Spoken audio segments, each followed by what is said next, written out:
What the hell happened to me? Jumpy, are you all right? Hey, what are you two doing? Come on, are you coming? What do you mean to do to us? Try using your brain.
What the...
Hey, Junpei, you got a minute?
Hey, hold on.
Yeah, there is. You checked on us. Now get out of here.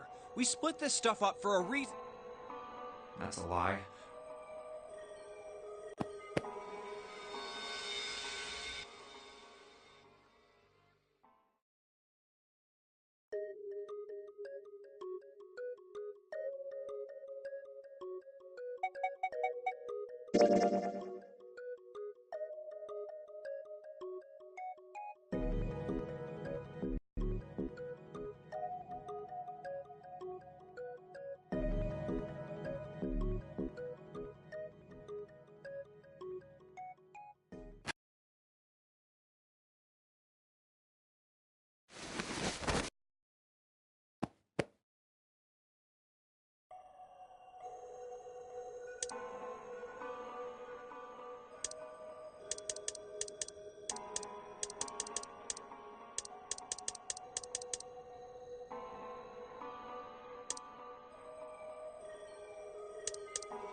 hell is that?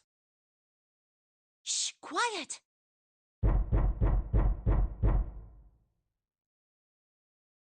Where is it coming from?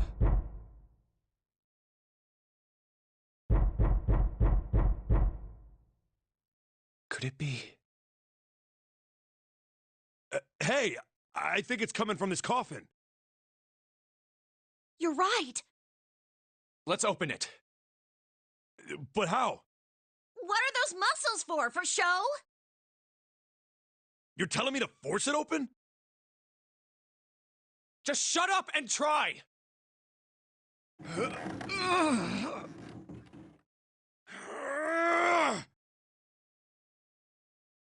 Damn it! Man, it won't even budge. Not another one. Yeah, looks like it. Do you think we have to put in the right password or it won't open? I think so. Whoever or whatever's inside this thing wants out, and now. I know that. But how? Without a passcode, I don't think there's much we can do. Isn't there a hint somewhere? Well, let's look for one.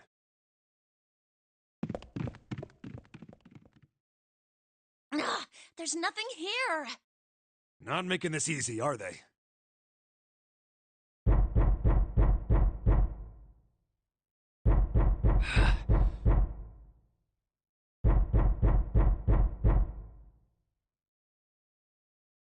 What's the passcode? What am I supposed to do? How can we figure it out? I need something.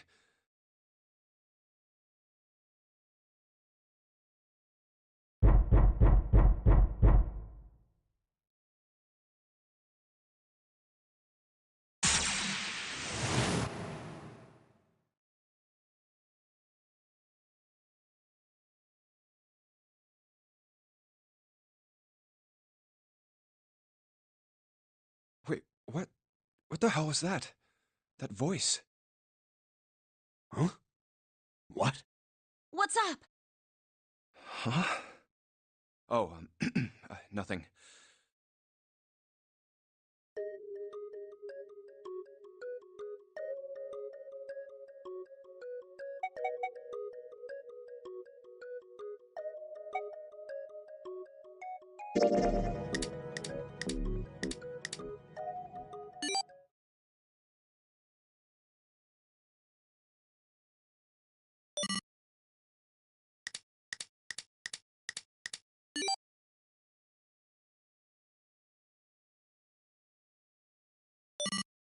One 4 3 8 3 4 2 1.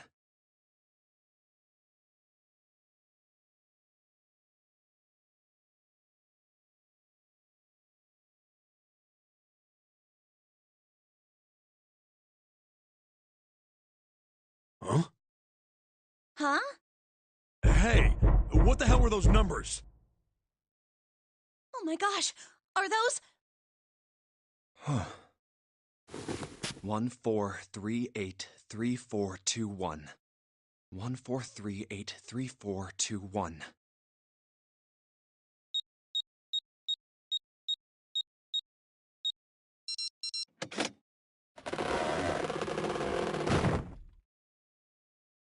Huh. No way! What? Why are you...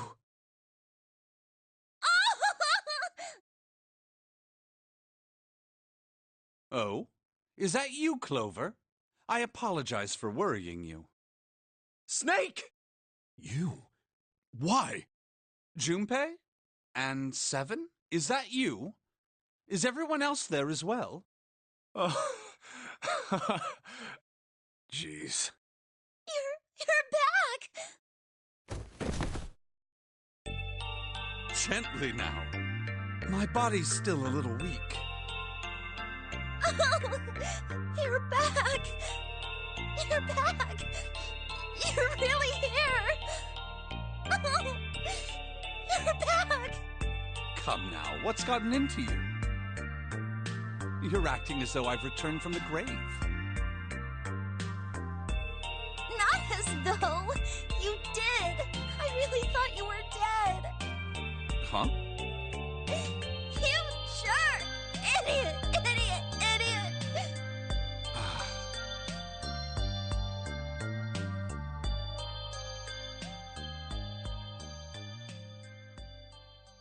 I see.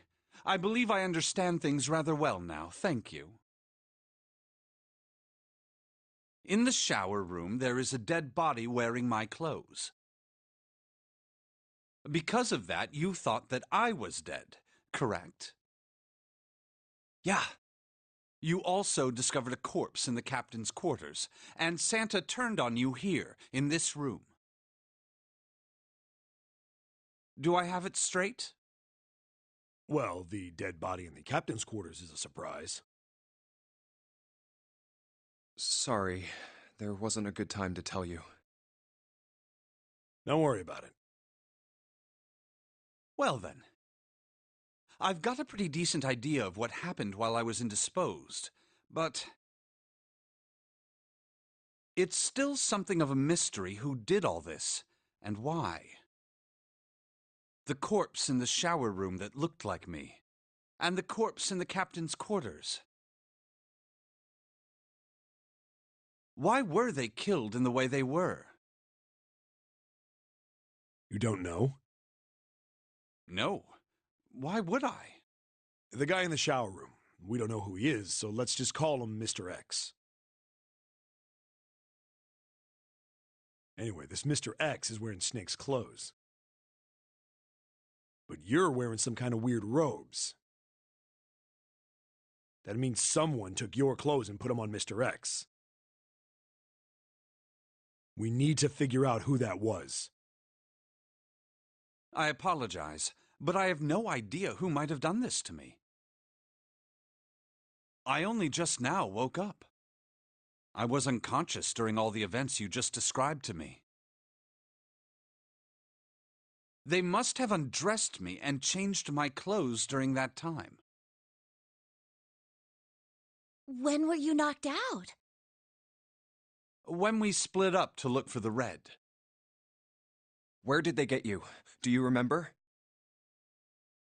It was a small room in one of the hallways on C deck. What happened? The same thing that happened to every one of us when we were abducted. A canister releasing some sort of gas was thrown into the room. I believe the gas is some sort of incapacitating agent. Then that means it was... Zero. Looks that way, huh? There's nothing else I have to tell you. When I woke up, I was in this coffin. Why? Why did Zero make Mr. X wear Snake's clothes?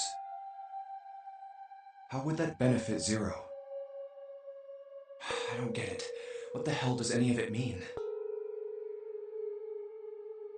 And I have no idea how I got the passcode for the coffin either. Truth had gone, and truth had gone. Where did those words come from? Why did I feel compelled to push the buttons on the bracelet after hearing them?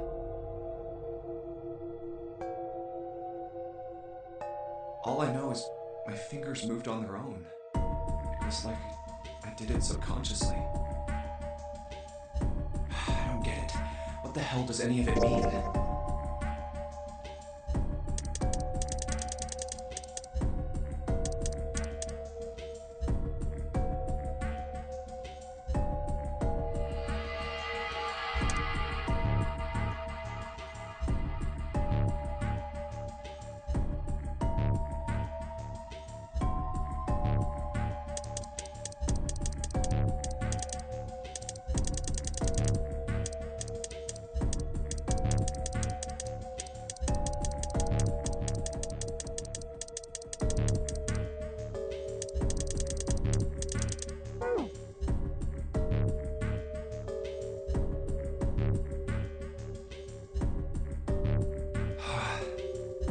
Also, Snake and Clover had been subjects in a similar experiment 9 years ago. The ability to access a morphogenetic field is affected by a couple of things. The first is epiphany, and the other is danger. And someone did actually die. A girl. Her name was...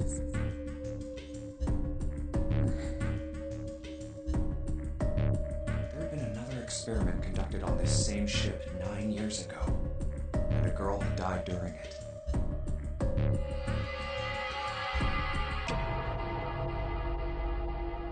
Morphogenetic field theory. The two murders. Switching clothes.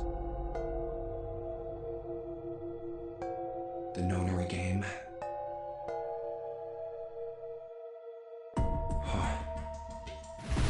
Zero.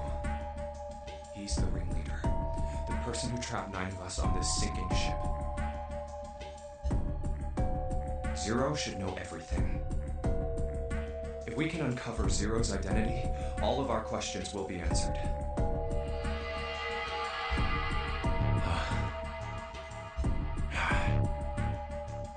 At any rate, we'll have plenty of time to decipher the details later. For now, it is of utmost importance that we escape. It was 4:30 the last time you checked the clock, yes? That means we have less than an hour. We must hurry. Hey, how are we gonna get out of here? Isn't that obvious? Through the other number 9 door. Oh yeah, you're right. With Snake, we can open the door. Don't tell me you hadn't figured that out. Come on, you gotta tell me these things. I, assumed you'd figured it out. Forget it. Let's just get going.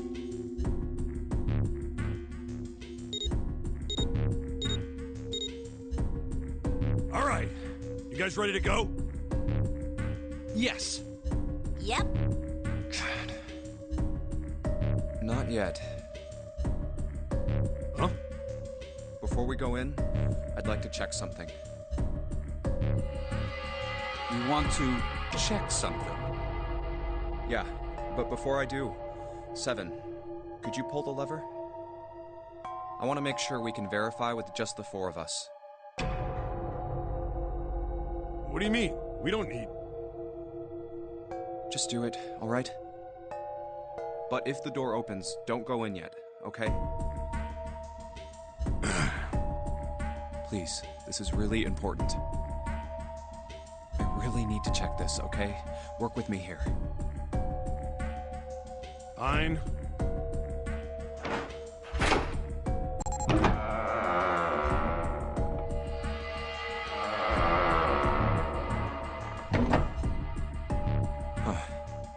All right. That means the 4 of us can go into door 9. So, we knew that already. It's obvious. Obvious. Yeah, you're right. It is.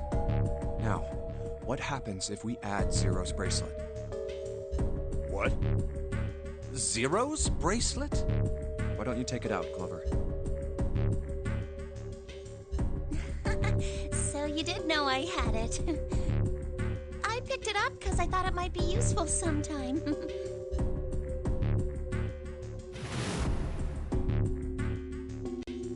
This was on the left hand of the corpse in the captain's quarters. If you look at it, you can see it's got a 0 on the face. Just to make this a little easier to talk about, I'm gonna call the guy we found dead in the captain's quarters, Cap.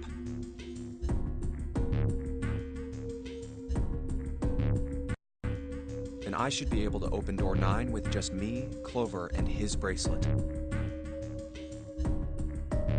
Well, the big question is, If Cap is the mastermind of this game, would he really put one of these bracelets on? Anyway, let's just give it a shot. Clover, give me your hand. Okay. Now the captain's bracelet. And pull the lever. I knew it. Now, what does this tell us? Maybe the bracelet has to be on your wrist in order for it to work? No, that's impossible. Did you see how the panel showed a third asterisk when I scanned Cap's bracelet? Whether or not it's on your wrist doesn't matter. All you have to do is put the bracelet near the panel for it to register.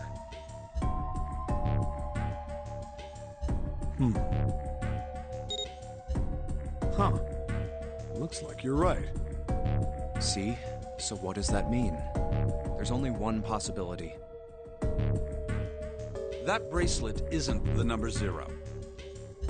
Is that what you're saying? That's right. Then what number is it? Let's find out.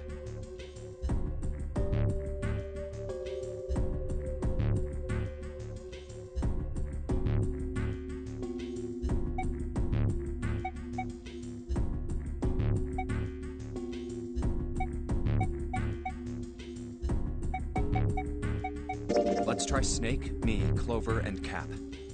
If this combination opens the door, then Cap's bracelet is number 4.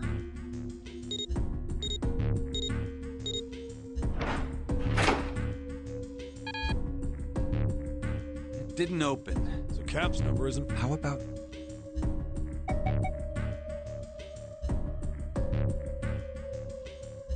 Let's try Snake. If this combination opens...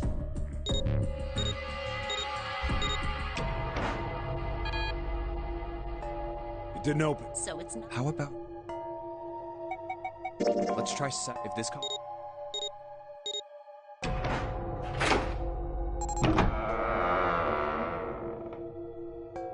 Hey, it opened! What? Why? Isn't it obvious? Cap's bracelet is number 6. But doesn't it say 0?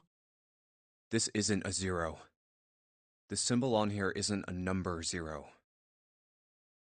It's a letter O. Oh. Whoa, wait a minute. I don't get it. I mean, we figured out that Cap's bracelet is 6, right? Yeah, Does that mean there are 2 people with 6s? There is most likely only one person with a 6. But I don't get it. What about June? Well, this is only an educated guess, but I think June's number was never 6 to begin with. Her bracelet was flipped. In other words, June's real number is 9. That seems the most likely. Then all this numbered door stuff was just a load of crap? Why would you say that? Because if June is 9, then the numbers wouldn't match up. Here, look. list of all the numbered doors June's gone through. I'll let you know what I'm writing, okay, Snake?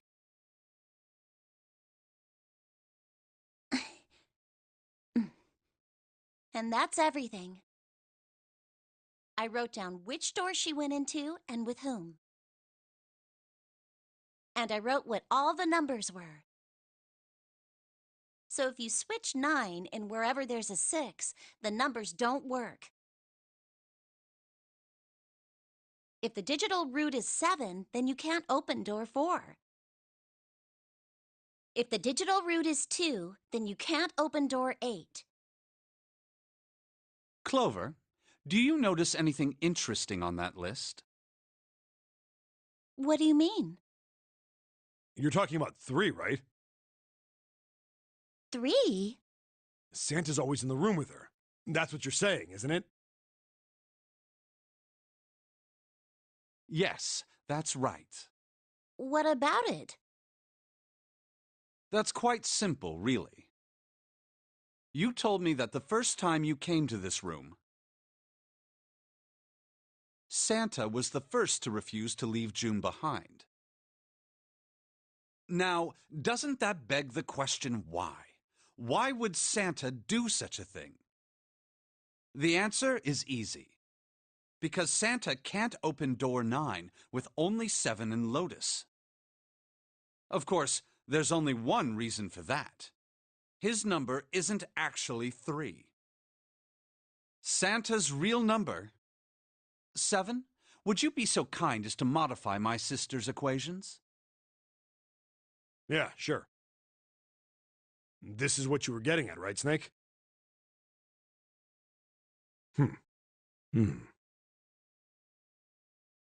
Thank you. That is exactly right, 7. Santa's true number wasn't 3. It was 0. No way. Santa is 0? And June was 9, not 6. Conversely, Santa was 0, not 3. Plus 3 and minus 3, they cancel one another out.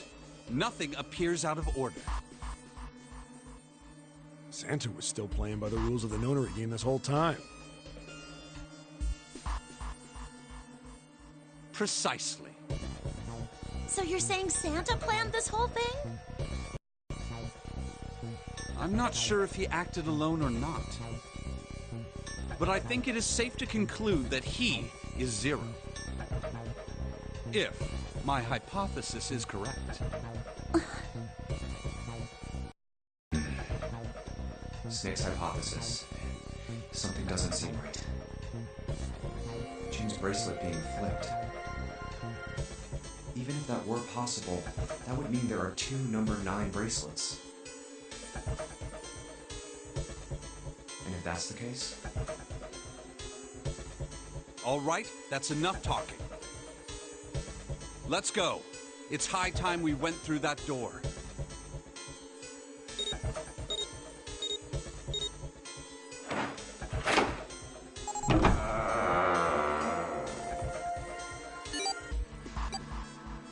It's right there.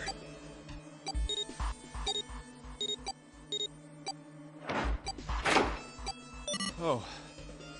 All right, let's keep going. I think these stairs go to the bottom deck. Looks dry. Let's head down.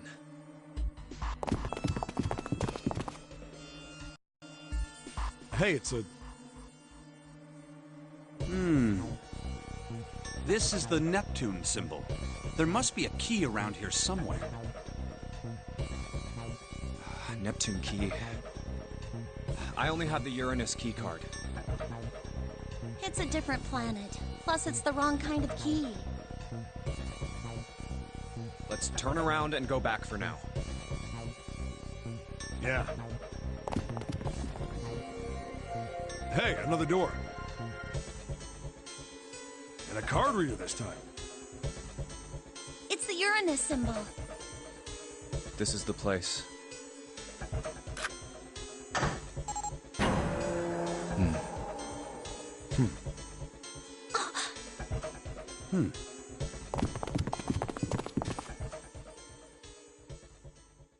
Wow! It's totally full of books! There's so many. I don't know where to look. All right, if we want to get through that door out there, we need the Neptune key. I say we split up and look for it. Okay. Very well. Sure thing. Good. Let's get started then. We don't have a lot of time. Hurry.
Sheldrake 5?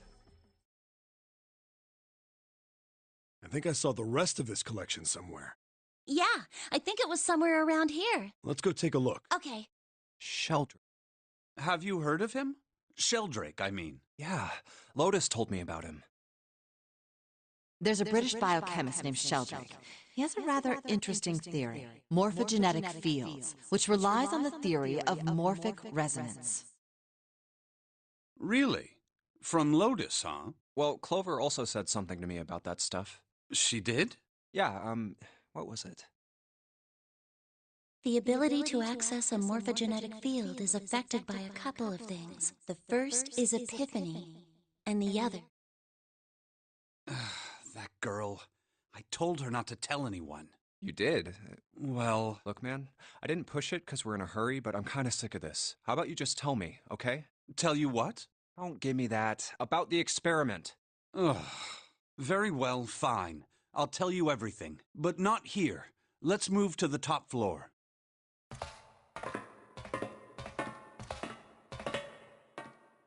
I suppose I might as well start by telling you why I kept quiet, and why I made sure Clover did as well. To be honest, the explanation is quite simple. Zero told me not to. I had little choice. He didn't walk up and tell me, of course. He gave me a message engraved on a card. That's a Braille card. It looks just like the one you showed us earlier. So you had 2 cards? No, only one. Huh? What do you mean? I thought that card just had some rules for the nonary game on it. Yes, it did. And those were the rules I read you. However, they were not the only thing on the card. There was something I didn't read. Well, perhaps I should say there was something I couldn't read. And that was?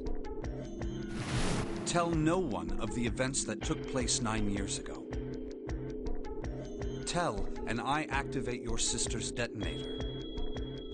It's a threat on our lives. Oh. Well, what about Clover? Did she get a message from Zero too? I don't believe she did. But doesn't it strike you as strange that Zero would shut my mouth, but not hers? Yeah. To be on the safe side, however, I told her it was best not to tell anyone. Still, apparently she told you. That girl. What's wrong with her telling me? I figured some stuff out with the things she told me. I mean, it looks like the whole activate her detonator thing was just a bluff. She's prancing around downstairs happy as a clam now that you're back. That's very true. I've decided I can trust you. I've decided to tell you the truth. The chance that Santa is Zero is very high. I feel I can assume Santa doesn't have the time to observe us at the moment. And at any rate, even if he were, I very much doubt he would kill us. Why? Clover told me about the 4-leaf clover, about the words. If he knew about that, then he was in my group during the first experiment. I'm sure of it.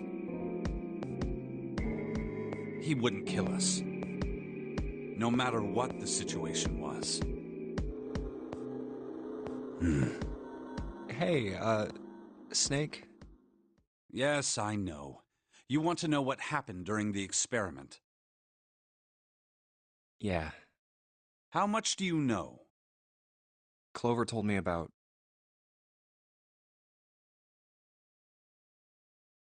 I see. The morphogenetic field in the experiments 9 years prior. How the experiments had taken place simultaneously at 2 locations, one being the ship and the other being a building in Nevada.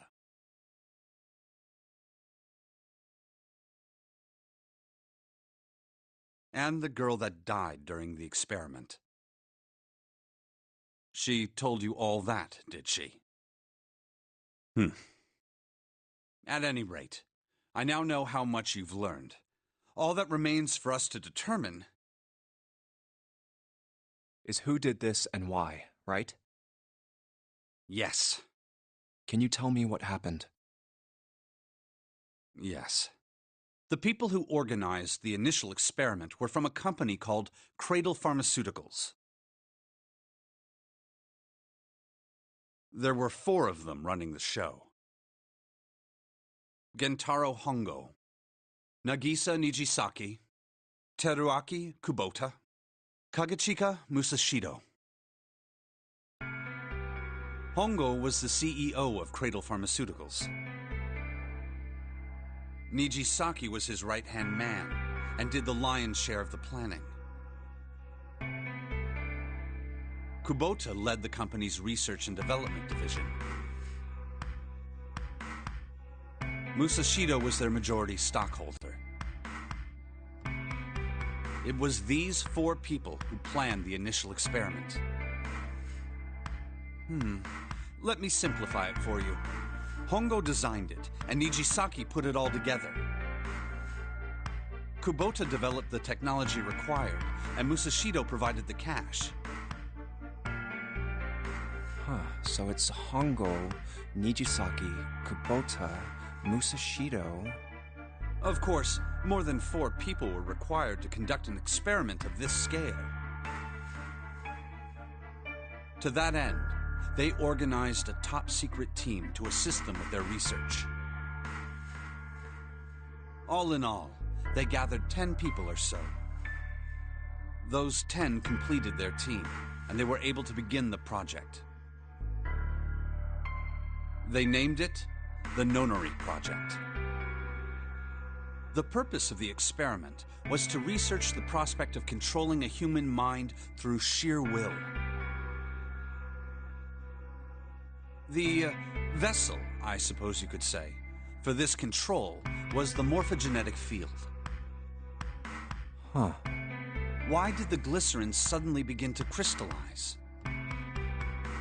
Why did the crystal structure of EDT undergo a sudden change? Why did the rats improve their puzzle-solving skills with each generation? Experiments with humans produced the same results. The more people who knew the answer to a question, the more there were who could answer correctly without having seen the problem before.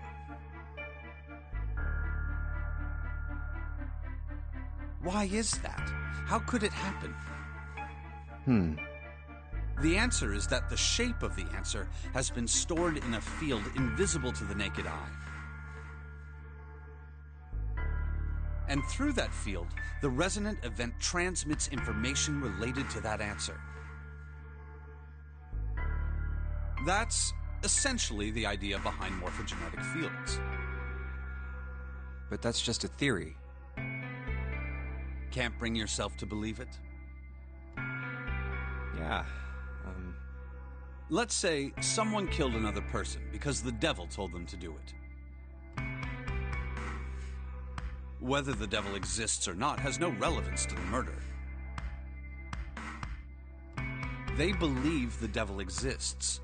Whether or not he does is immaterial.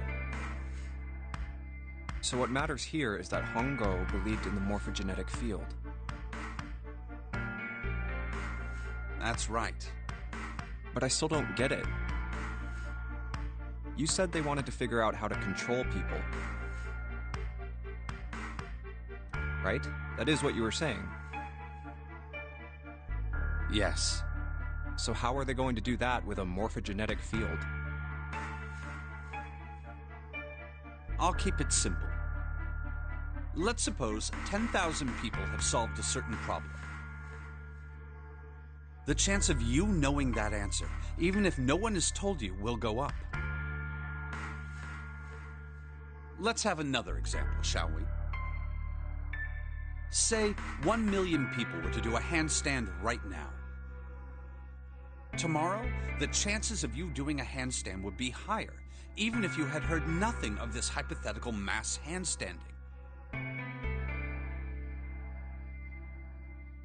Mankind's thought process and actions are all part of a resonant event. All of the resonant events encoded in the fields are projected onto you. Of course, this assumes you believe in this theory. Do you follow so far? Yeah. Now, if there was a person who had the same effect as those millions of people, what would happen? If that one person were to do a handstand, other people would find themselves wanting to do handstands as well. Can you imagine what a person with powers like that would be able to do? Come on, there's no way. I'm not done. Imagine another scenario. Imagine another person. This is an ordinary person. Let's say he does a handstand. What if there was someone who could grab the resonant event he created by doing that and use it to make other people do handstands? What would happen then? A person who has the power to write to the field, and someone who can read from the same. You could think of them as the writer and the reader, or the transmitter and the receiver. What would the world be like if there were people with abilities like these? So the transmitter's resonant event can be transmitted through the field and sent to the receiver. And then the transmitter can control the receiver however they wish. That's what you're saying, right? Yes. Close enough, at least. Come on, that's just crazy. Well, if you want to prove that, then you'll have to test it first. At least, that was how they thought. That was why they decided to do their experiment. That was how the Nonary Project began. By the way, Junpei, have you ever heard of the Ganzfeld experiment? Yeah, that was an experiment in telepathy, right? You place a pair of subjects in separate rooms. Then you show one a picture and ask the other what they see. Interesting. I'm impressed. Yes, that is exactly correct. So, why did you bring up the Ganzfeld experiment? It was used to screen subjects for the Nonary Project. The hospital in a remote town was affiliated with Cradle Pharmaceuticals. Hongo used it to conduct experiments on visiting children in secret.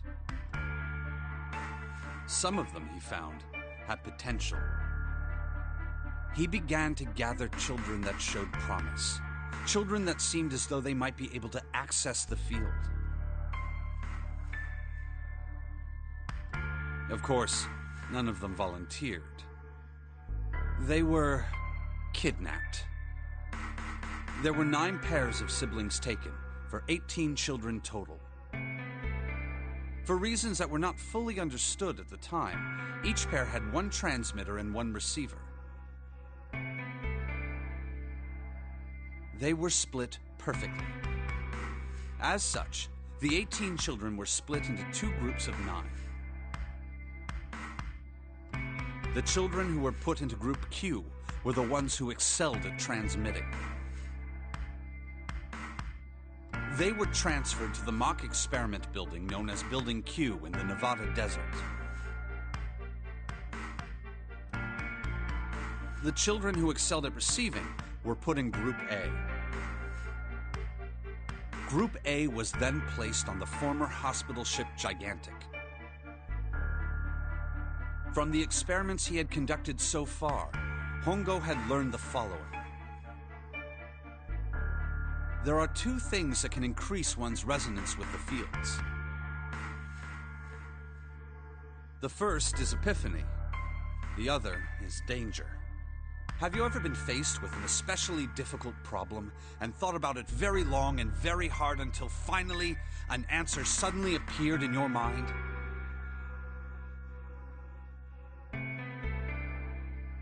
It may seem obvious to say so, but that is what is meant by epiphany.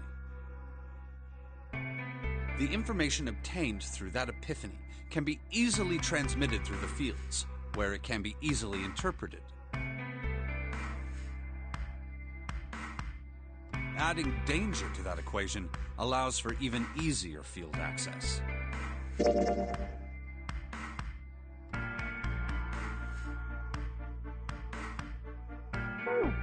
That's where Hongo came in.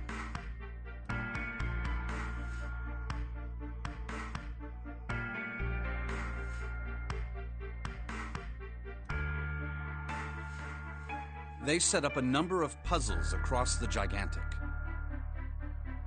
The participants had to solve each one before they could move to the next room. Of course, he hadn't forgotten to include danger. He had detonated a bomb on the hull of the Gigantic. The children in Group A were forced to play the nonary game as the ship sunk.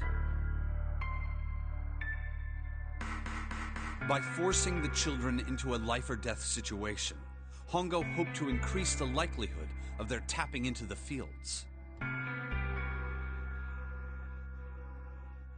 The children from Group Q, on the other hand, were confined to the mock experiment building, Building Q.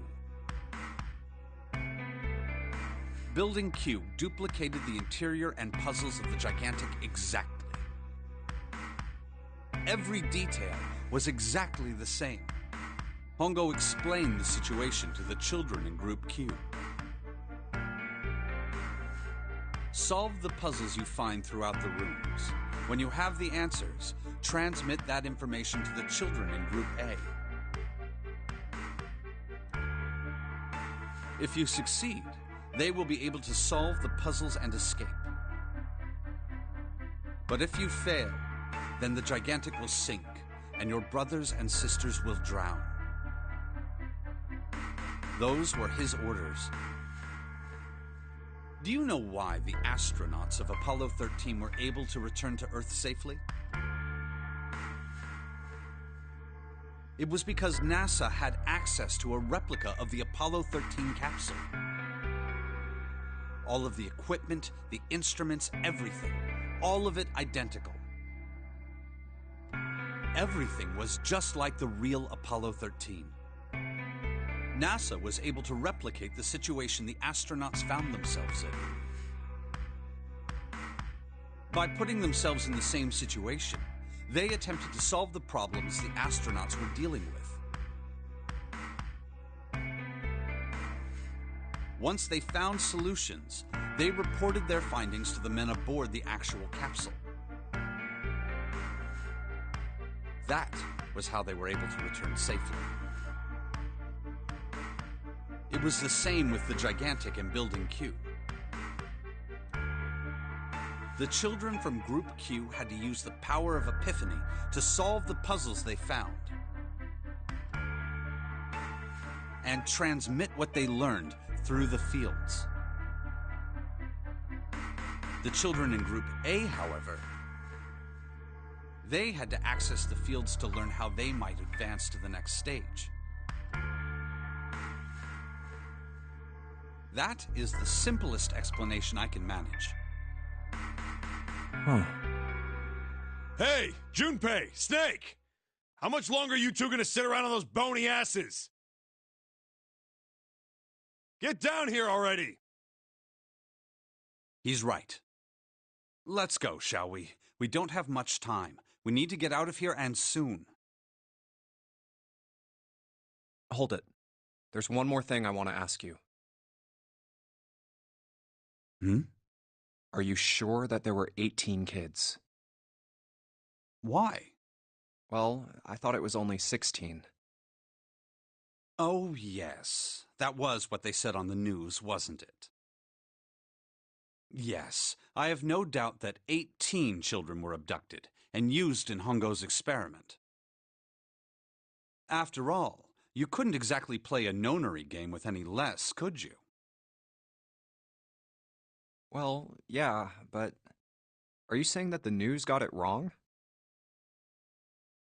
Yes, I am. There were 2 more children. However, they had no relatives that I'm aware of. I imagine no one filed a police report when they went missing. They were brother and sister, like Clover and I.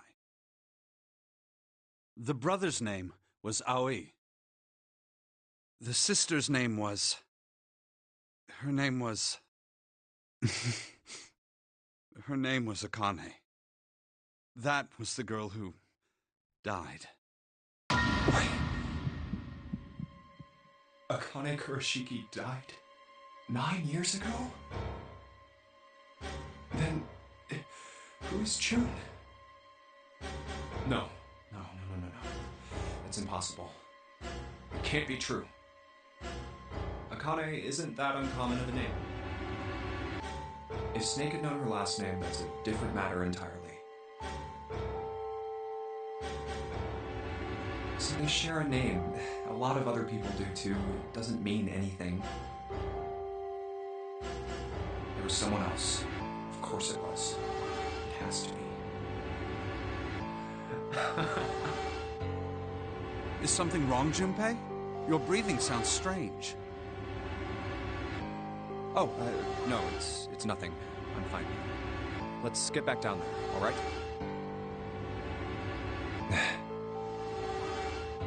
I couldn't do it. Why didn't I ask?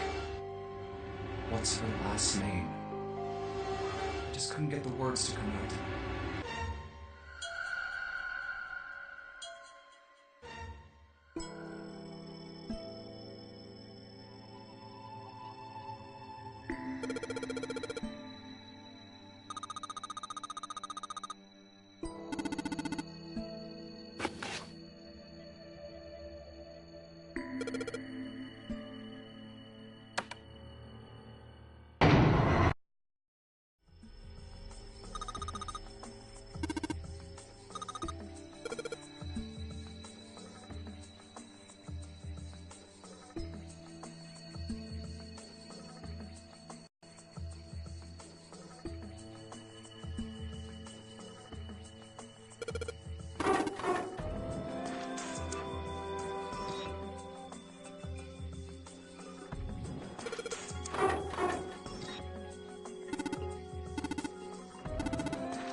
All right, this is the next...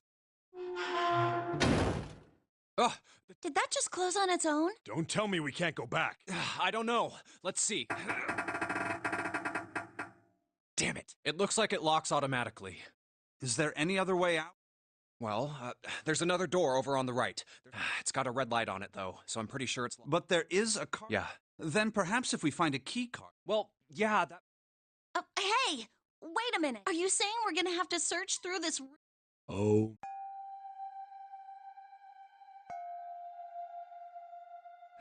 Looks that way. No. For real? Well, we can sit down and wait to die. I rather doubt that, however. So we haven't much time. Oh, and the Neptune key as well. We won't be able to get through the hall. All right then.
A picture? What the hell is this? This man with a mustache on the right. He's the same guy we found murdered in the captain's quarters. He had the Zero bracelet on his left arm. And this second man with the glasses and a doctor's coat. He's the ninth man, the one with bracelet number 9. He died after he went into door 5. But this guy, the one in the striped suit. Oh man, that's Ace. Yeah, I guess it is. No doubt about it. But what does it mean? What is Ace doing in this picture? Not only Ace, the ninth man and Cap too. And they look happy, like they knew each other well. Why? How? How in the world are these 4 men connected? You say Ace is in that picture? Yeah, it doesn't look like it was taken recently though. Ace, the Ninth Man, and Cap all look about 10 years younger. Ah, so the Ninth Man and the man you found murdered in the captain's quarters are also in the picture? Yeah. Is there anyone else? Or are there only 3 people in the picture? I'm afraid I can't see it. No, there's one more guy. He's got kinda long hair, he looks smart, but a little cold. He's the only one I don't recognize. What's the date of the photograph? It doesn't have one. Did you look on the back? Back? Yes, the revert. Huh. Praying for the success of the Nonary project with Nijisaki, Kubota, and Musashido. Huh. Then the 4 men in this picture were the organizers of the Nonary game 9 years ago. That means Ace, the Ninth Man, and Cap were all responsible for making it happen. But I feel like I should be more shocked about this. It's almost as if that's just how things were always supposed to be. Why? Why am I not surprised?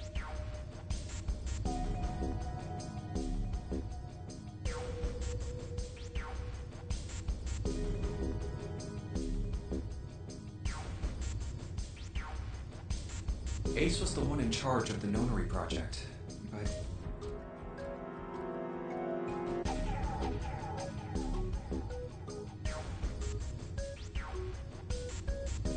Why? Why am I so calm? It's like I already knew. Ah, of course. I understand now. Ace was the CEO of Cradle Pharmaceuticals. He was the one who invented the game 9 years ago. Ace is... Hongo? I had my suspicions from the beginning. Their voices were similar. Too similar to be... I could never forget his voice. It was the voice of the devil. I couldn't be sure, though. After all, I had no way to check. I certainly couldn't ask him. Even if I had known, however, I would never have told you. Zero made it quite clear what would have happened if I did. Oh my gosh, I had no idea. Huh? I didn't know that Ace was Hongo. Oh, yes. I suppose you wouldn't have. 9 years ago, you were in Building Q in Nevada. But Hongo was in the Gigantic with us. I know. That's why I didn't know what Hongo looked like.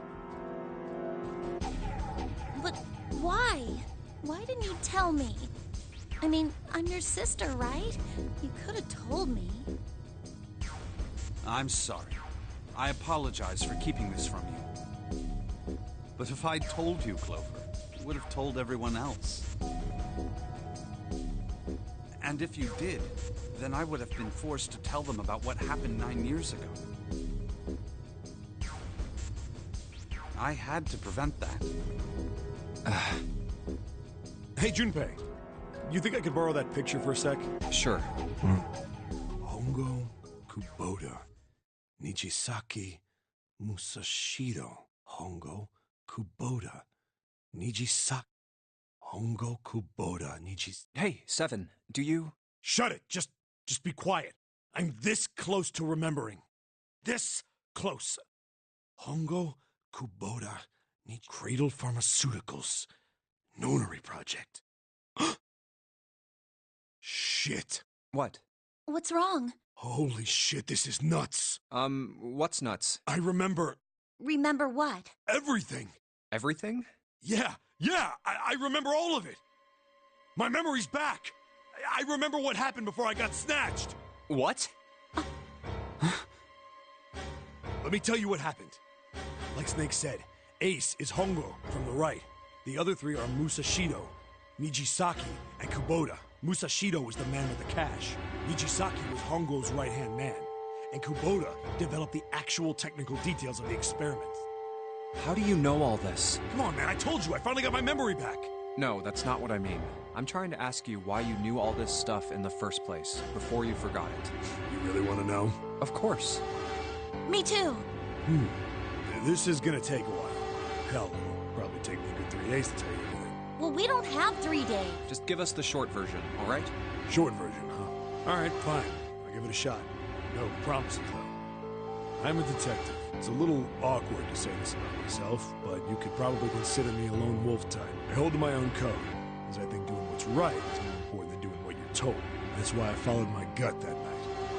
A slim lead brought me to the wharf. It was 9 years ago. The wharf had been cold as fuck, and I could barely see squat.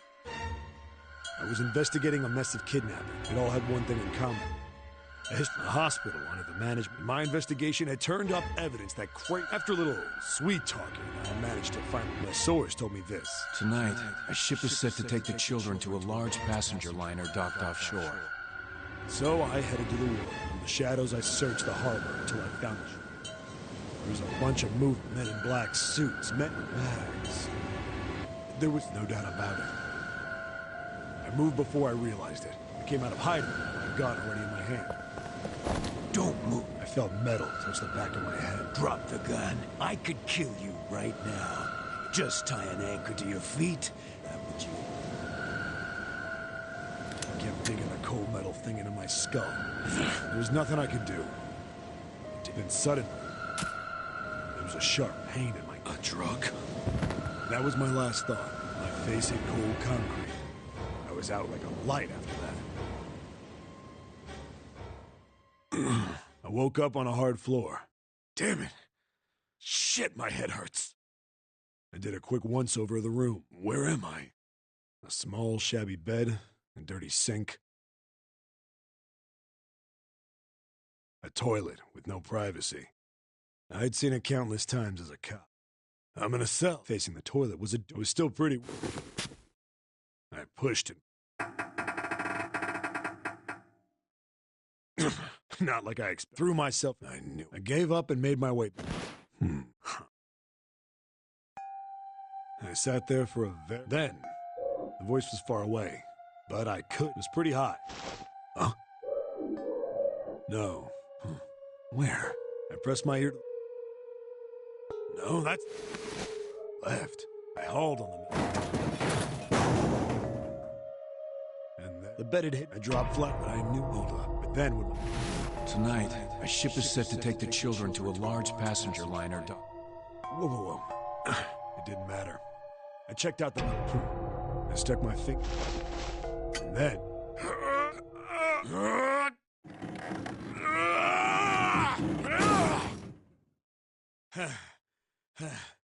Yeah! How do you like that, you son of a bitch? I finally got the damn... Sweat was dripping down my face. The first bit or so was tight. Wind up eventually, and there was space for me. I went from crawling like a worm in dirt to skittering like a bug. Couldn't say it was much better, and when I'd been in the thing long enough to start wondering... A massive sound nearly scared the piss out of me. It was like a heavy metal door had just been slammed shut. Then, there was a voice.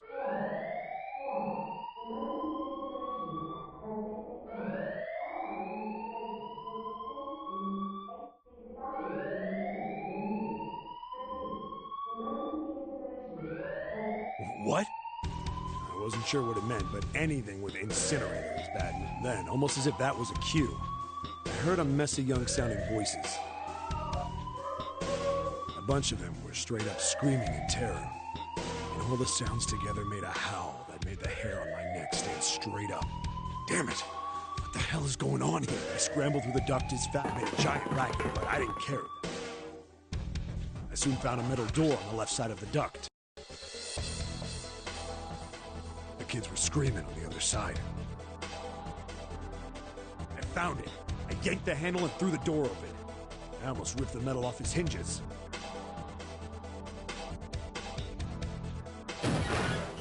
What the hell is this place? I couldn't believe what I saw. The room had a dome up top. There had to be about 9 walls, all the same size. And the ceiling was an upside-down funnel. Almost like a chimney. I looked down. There they were. The kids I'd been searching for. They all gawked up at me, suddenly silent, for the moment, from surprise and fear. Scared of the room or me, I couldn't tell. Probably both, actually. Not like I can blame them running into a mug like this when they're already scared shitless. I snorted at my own dig at myself and turned to the kids. Don't worry, kids, I'm not your enemy. I'm one of the good guys. All of them stood there, frozen. Well, except one. He was a boy, slightly older than the others, in a private school uniform. Who the hell are you? He stepped forward and glared at me suspiciously. I'm a detective. I'm here to rescue you. It looked like he relaxed some the second I got the words out. How are you gonna help us? Where's the exit? There isn't one. The doors we came in through won't open, and the door over there... He kind of cut himself off. I think he was considering something before he changed his mind. Anyway, there's no point. We can't all get out of here. If we don't get out of here, we're gonna be burned to death. Burned to death? Can't you hear it? That voice said the incinerator's gonna start up soon. So...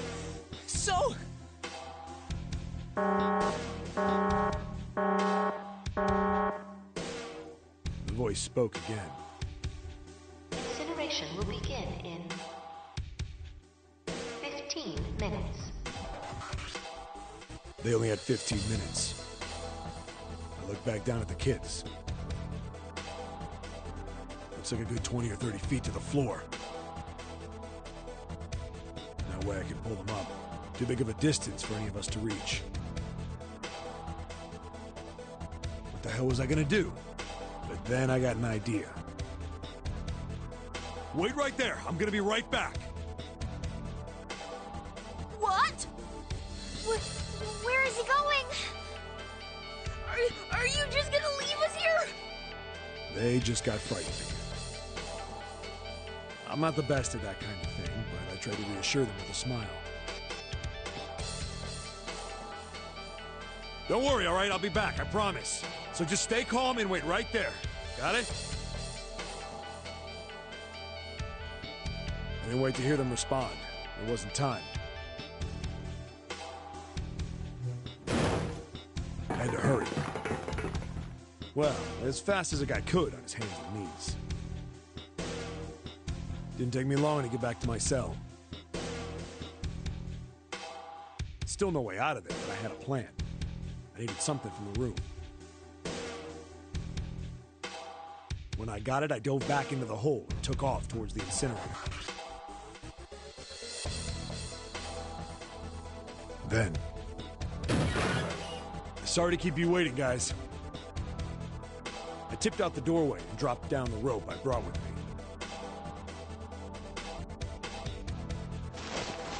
Back in the cell, I'd torn the bed sheets into strips and tied them together to make a rope. It was sloppy, but it got the job done.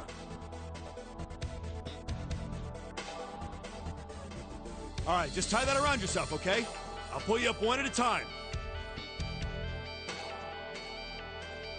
Right! Huh. Wait a sec. Something was off. There were more of you before. Where'd the rest of you go? The boy in the uniform answered. I let them go on ahead. We opened the number 9 door and they left. What? You're telling me you opened that door? That's what I said! Then what the hell are you doing here? We couldn't go with them. Why not? Look, the only people who can go through the numbered door...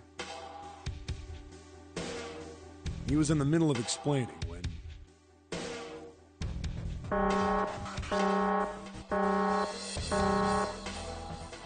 Incineration will begin in 5 minutes. The wall shook a bit from the voice bouncing around. Look, that can wait, all right? Just get us out of here!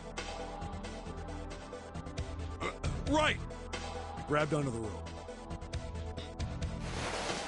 First one I pulled was a girl with a ponytail. Next was a girl with a red necktie. A boy in a jacket came after. He said he'd climb up on his own. The boy in the uniform at the last up. Like the other kid, he climbed up the rope himself. He looked pretty scrawny, but I guess he was stronger than he looked. He moved fast, but when he was almost to me, we heard some knocking. Everyone looked at the door. It had a thick, square window set into it. On the other side, an angry face was staring in. God damn it! What's going on here? Why is the room empty? Where the hell are those fucking kids?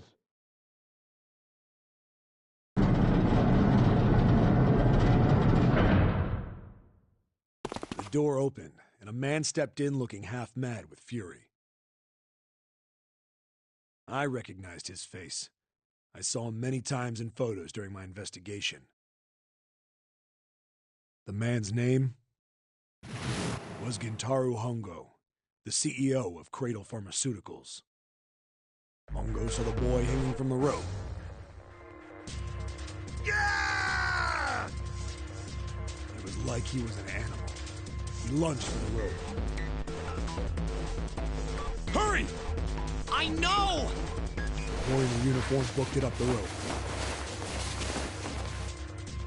You son of a bitch! Get back here, you little shit! 15 feet. 10. The second I could reach the kid, I grabbed him. I hauled him up and tossed him into the duct behind me. No! No! Hongo had lost it. His face didn't even look human. It was like the bastard pulled off his fake face. He was really a terrifying devil or some kind of damn monster.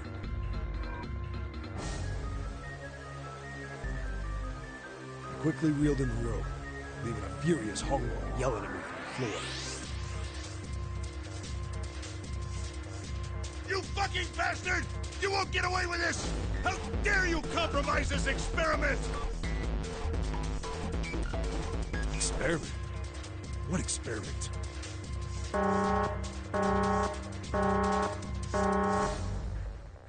Incineration will begin in 1 minute. Hey, old man! What the hell are you doing? Hurry up! The boy in the uniform was trying to get my attention. I may have thrown a salute in the raging asshole's face before I closed the door behind me. No point to going back to the cell, so we went down the other direction instead. After about 30 feet, we came across another duct on the left. This one was heading down. Everybody nodded and took turns sliding down it. The duct emptied us out to a narrow hallway. There was a door on either side. The one on the left was a normal double door. But the one on the right was familiar. It had black and yellow stripes, and a device next to it on the wall. The plate on it read, Incinerator. Incinerator? Yeah, that's where we were. It was the girl with the red tie who answered me.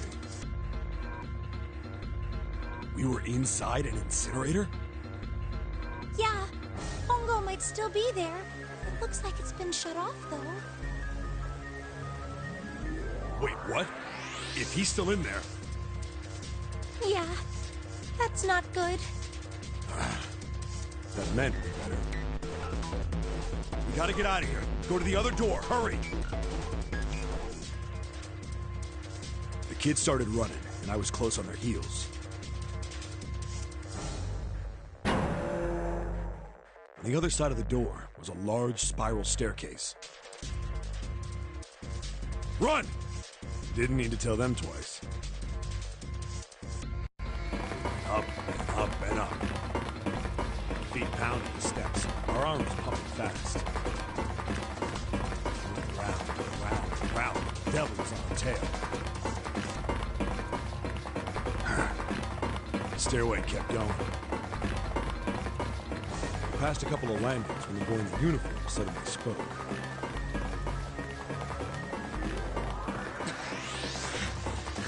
Something's up. Akane's not catching up to us. Akane? My kid sister. The girl with the red necktie. Akane. That's strange. I didn't remember seeing that name on the list of missing kids.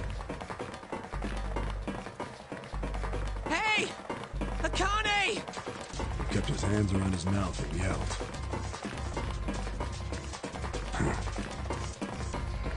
Maybe we outran her. The boy in the uniform was getting to a stop. I stopped too. So did the other two kids. When did we do that? Well, we passed a couple big rooms on the way here. Maybe she took a rest in one of them? No, that's impossible. Sorry, Grandpa. You keep going. I gotta go look for her downstairs. He turned to go. The kid, wait! God damn it, I said wait! I don't think the kid even heard me. Fuck! I spun around to the boy in the jacket, the girl with the ponytail. I'm going after him. You two keep going, all right? You got it? The girl nodded and ran up the stairs. With the boy. I'm going with you. I didn't have time to argue. I just nodded and took off down the stairs. I could hear him following me. We ran all the way to the bottom floor, calling for her. Akane was nowhere to be found. God damn it, where the hell did she go? I could tell the kid was frustrated. And then suddenly... Help me! Somebody help me! We heard a girl's voice. Akane! The boy in the uniform threw open the door and leapt into the hallway by the incinerator. We rushed in after him. I couldn't for the life of me believe what we were seeing.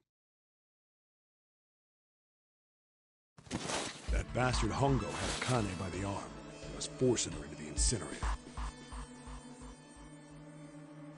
Come on, goddammit, move! No, I don't want to! Let me go, please! Let go of me! She planted her feet squarely on the floor and was struggling to get away. But Hongo was bigger and stronger. She wasn't gonna win.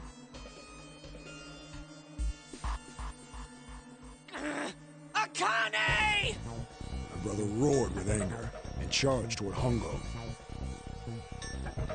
Help me! Ah! You're too late, idiot! Hongo lifted Akane bodily into the air and threw her, still fighting him, into the incinerator. Ah! Before we could even blink, Hongo had leapt through the door after her. We saw him land inside.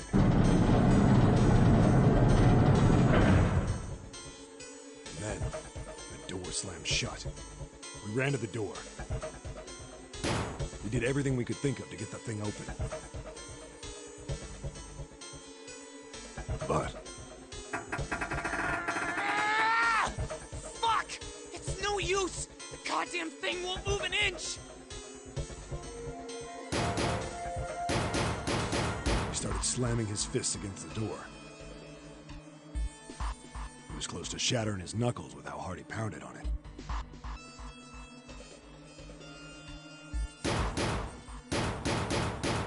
Akane!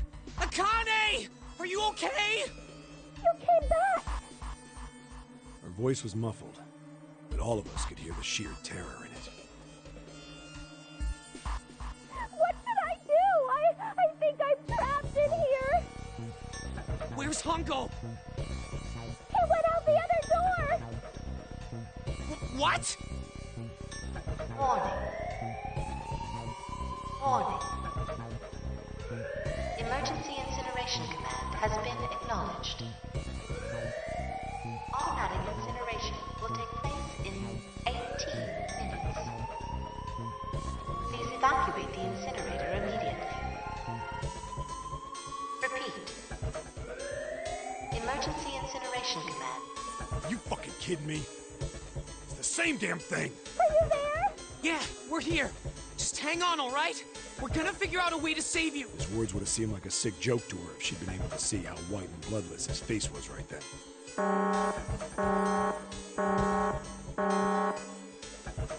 Incineration will begin in 17 minutes. Please! I'm really scared! It's gonna be all right. I'll figure something out. It was torture listening to her sobbing on the other side of the door. Her brother was nearly crying himself. He could only...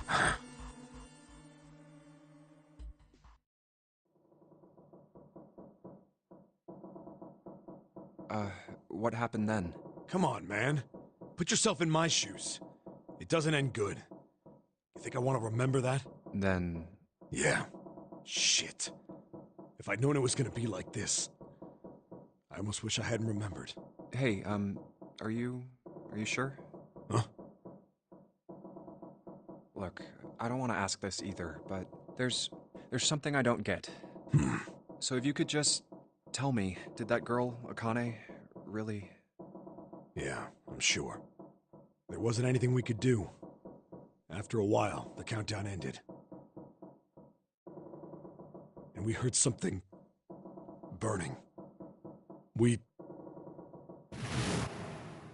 The fire stopped, but we still didn't move. Me and the jacket kid were frozen. The boy in the uniform collapsed as if he couldn't hold himself up anymore. A few minutes passed. The door opened.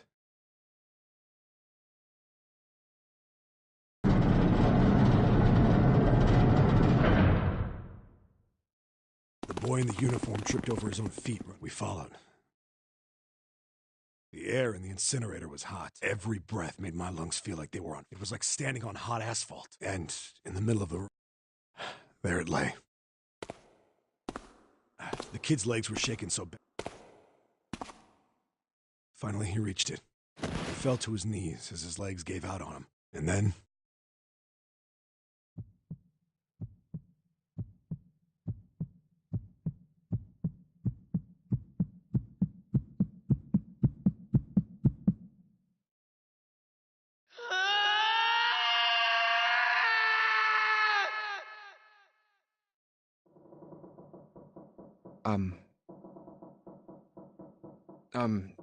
Can I ask you one more thing? What's that? The girl, Akane. What was her last name? What does it matter to you? Just tell me, okay? Please? Kurashiki. Her name was Akane Kurashiki.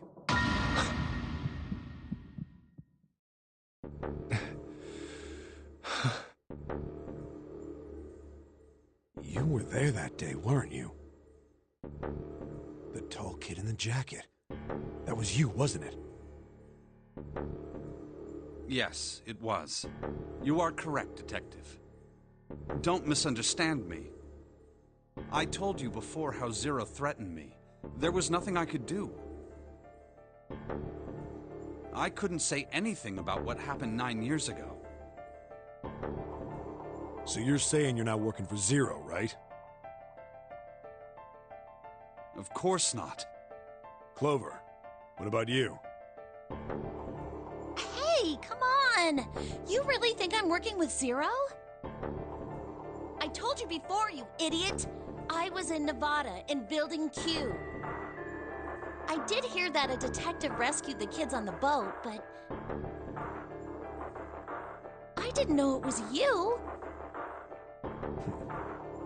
Well, I guess I believe you. All right, let me ask you another question. Santa's real name is Aoi Kurashiki. He's Akane's brother. You know that? No! No, I didn't. Did you? Well, yes. I know Aoi Kurashiki was her brother. But I didn't know he was Santa. At least not from the beginning. 9 years ago, he was in the middle of puberty. His voice is entirely different now. I'm ashamed to say that even my exceptional hearing wasn't able to make that connection. As such, I had no reason to think Santa was Aoi. When did you figure it out? Clover told me that Santa might have been one of the subjects of the initial experiment. It was only a short while ago, while we were leaving the library. When she told me that, I had a feeling. Santa is Aoi? Akane Kurashiki, Jun's brother? There's still a lot we don't know. I mean, like, a lot. But there is one thing I think we can say we know. What's that? The body we found in the shower room. It had to be Nijisaki, dressed up to look like Snake. What? Come on, man, what kind of detective are you? You didn't figure that out already? Hey, go easy on me, man. I just got my memory back, all right? Cut me some slack. Well, if he is, the 3 murders make sense then, don't they? Yeah, that's right. Murder. Kubota blew himself up, but that was murder too. So why did these murders take place? If Junpei is correct, and the body in the shower room was Nijisaki's, that means all of the people who were murdered were involved with the creation of the Nonary Project.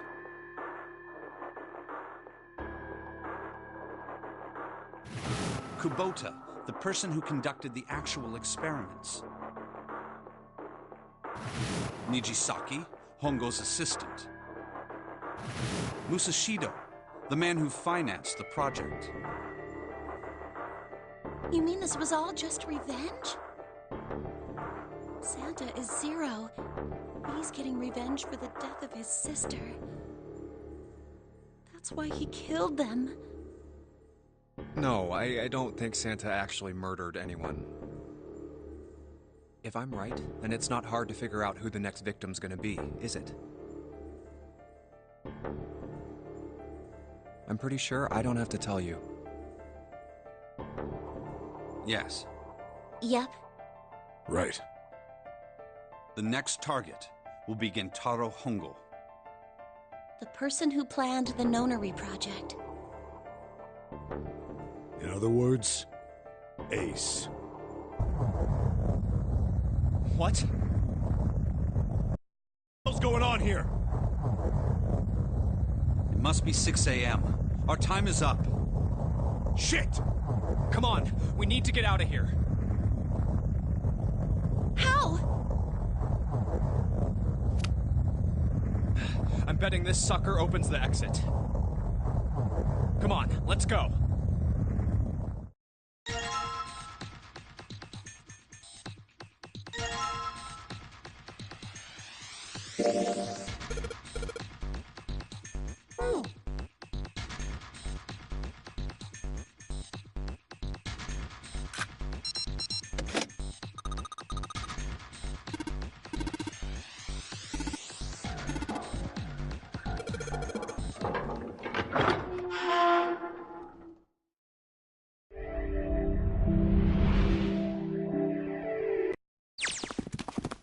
Huh. I think the shaking stopped. It would seem so, but we are yet to be out of danger.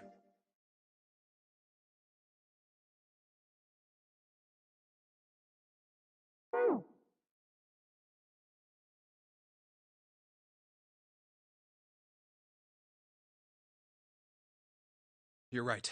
Let's hurry. This exit needs the Uranus card, too. Hey, Junpei. Yeah, I know. All right, it's open. Let's go. Okay, Neptune Key, let's see if you work.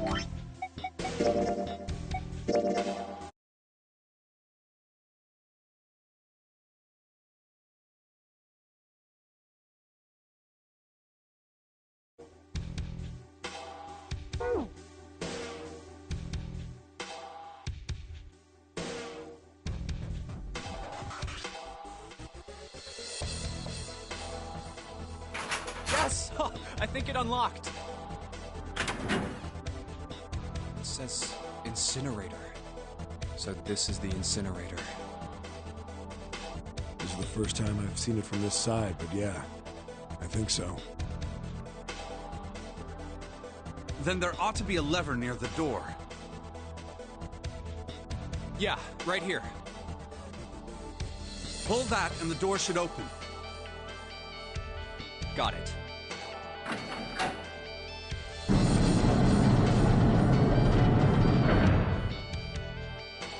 Let's go.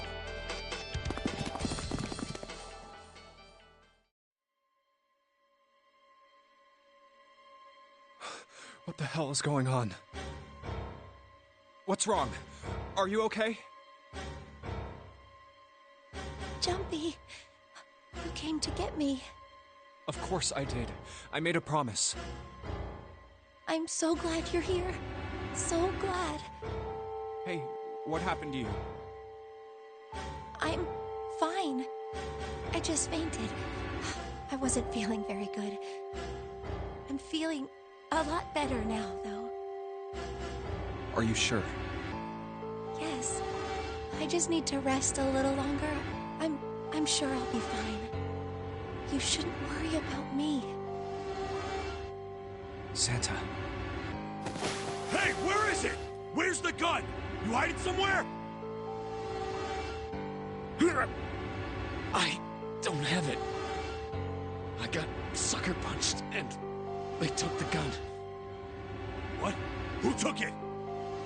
What? Isn't that obvious? I took the gun. Ace. Just what the hell do you think you're doing, Ace? Or maybe I ought to say Gentaro Hongo, CEO of Cradle Pharmaceuticals. You have me at a disadvantage, and I don't like that. You know me, but I don't know you. Do you have any idea how much I've suffered? Can you even begin to understand my pain?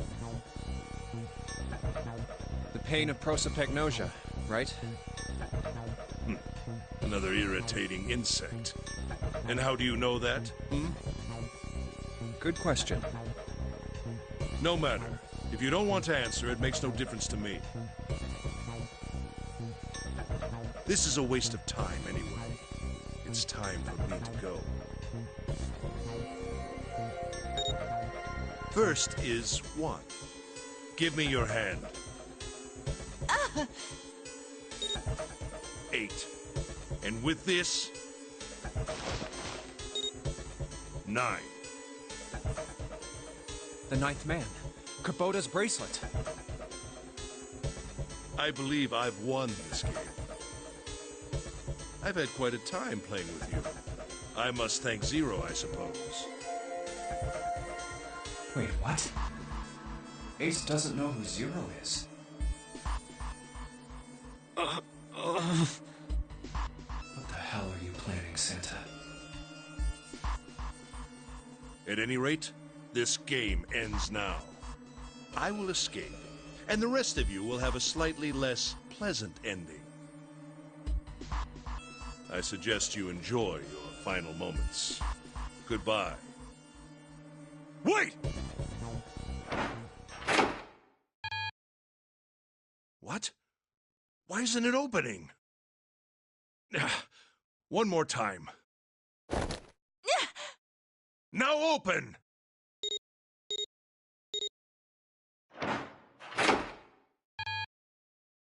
No! What is this? Why? That digital root should be 9! It has to be 9! Then why Why isn't it opening? Now!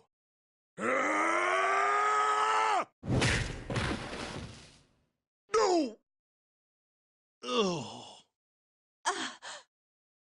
Oh, that was close. Too close. Thank you, Seven. Don't mention it. Just one punch ain't enough for this piece of shit. After what he did 9 years ago, I ought to rip him to pieces. But if a suspect can't talk, they ain't much good. Once he's locked up in a cell, we're gonna have a little chat. 9 years ago? Then you must be... Yeah, you finally figured it out, dumbass. Oh.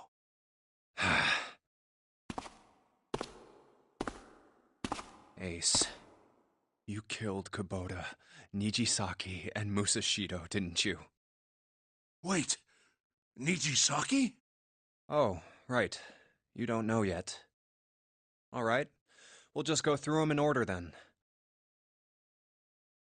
Let's start off with Kubota. You talked to Kubota and managed to convince him to go into Door 5 alone. You killed him without making it look like you killed him. The way I figure it, you had 4 motives. 1. In the Nonary game, the number 9 is dangerous.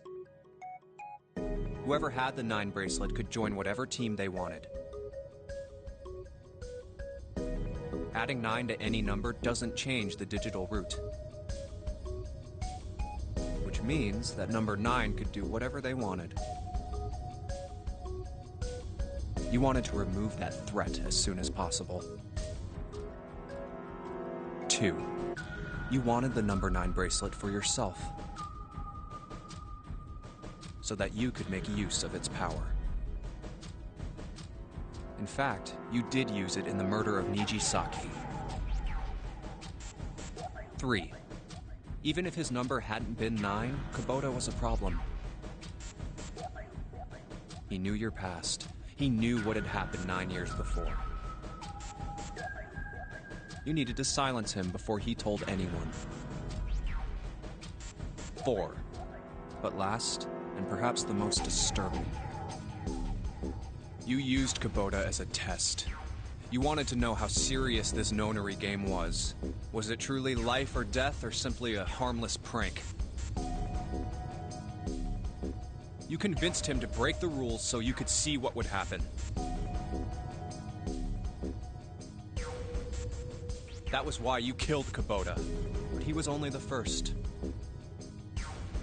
Next was Nijisaki. While everyone was off looking for the missing parts for the Reds,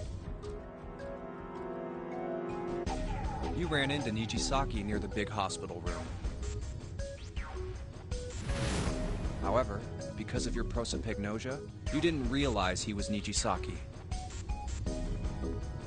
Chiefly because, when you met him, he was dressed like Snake. That was why you thought Nijisaki... No, that's not... Why? How did... I'll get to that. Anyway, you thought he was Snake. Snake was one of the kids in your experiment 9 years ago. You remembered him because he was the blind kid. But his presence made you think, Snake was one of my subjects 9 years ago. He probably hates me. But if that's true, why isn't he saying anything? Is he keeping quiet because he can't see? Or perhaps he's working with Zero to get revenge on me. Whatever the reason, anyone who knows my past is a threat. Before he tries anything, I need to get rid of him. That was when you decided you had to kill him. The murder weapon was Kubota's bracelet. You just waved it over the Red. Verified your own number, and then grabbed Nijisaki's arm and forced it over then. When the door opened, you kicked him in. 9 seconds later, and then 81 seconds passed, and poor Nijisaki was dead. You mean to say Snake is still alive? Sorry to disappoint you, but I'm as good as new. Thank you for killing the wrong man, but I can't say I like knowing that you wanted me dead. Although, to be honest, even if you hadn't tried to kill me, I would still hate you very much. Well, I wouldn't blame you. Last but not least, let's talk about Musashido's death. When Clover and I were investigating the chart room, you came over to talk to me. Do you remember what you said? Oh, a pocket watch. Might I take a look at it?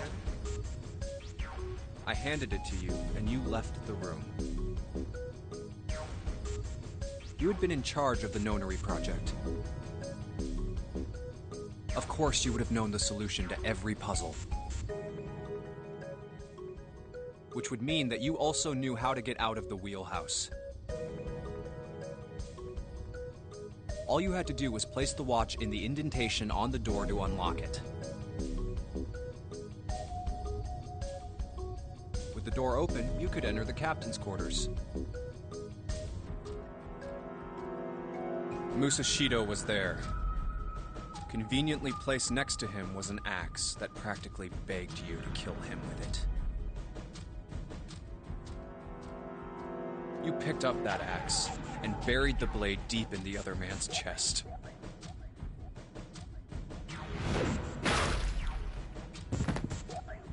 One blow was all it took.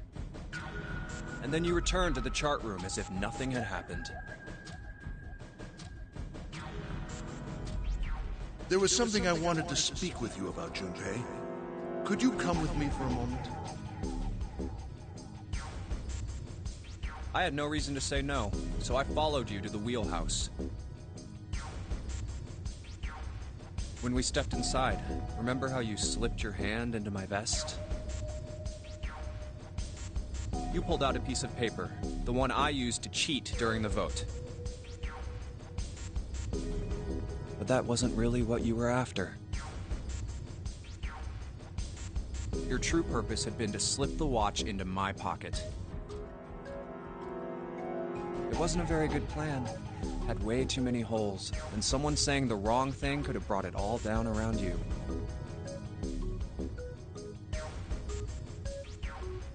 You must have been desperate. But what made you willing to risk it all to do it? Ace, Musashido's murder is the only one I don't understand. You obviously did it. But why? Because of this. What's with the paper? Just read it. Huh. Let's see. Number 1. There are 2 ways you might survive this ordeal. The first is to win the Nonary game. The second is for you to confess your sins of 9 years past. I have prepared a camera in the captain's quarters. The images captured by that camera will be streamed through a satellite and distributed across the world. Simply look into the camera and repent. Once you have confessed everything, I will release you from this ship. To make your confession more credible, I have left you a witness in the captain's quarters. Perhaps he will confess with you. The decision is yours. Do as you please. 0. When I awoke in that room on D-Deck, I found that in my pocket. That was why I chose door 1 when we voted. If I went through that door, I knew I could get to the captain's quarters. As you said, I knew how to enter the wheelhouse. My plan was to find the pocket watch before anyone else. If I could, then my alibi would be set. At least, that was the plan. Unfortunately for me, you got to it first. That sleight of hand was the best I could manage on short notice. You meant to kill him from the beginning, then? Musashido, I mean. I only knew Musashido was the witness after I reached the captain's quarters. I asked him, and he answered. He seemed groggy. Perhaps he had only just awoken from sedation. I suppose Nijisaki was in much the same state. He seemed confused and disoriented when I encountered him. But yes, you are correct. I intended to kill him from the beginning, even though I didn't know who he was. I proceeded to the captain's quarters in order to remove this so-called witness. Ace, you figured it out, haven't you? You were being manipulated. Yes, so it would seem. I was little more than a puppet, in many ways. Everywhere I went, everything was already prepared. The Reds in the large hospital room were dismantled. Nijisaki was dressed like Snake. There was an axe in the captain's quarters. Musashido was delirious from the anesthetic, so he couldn't fight back.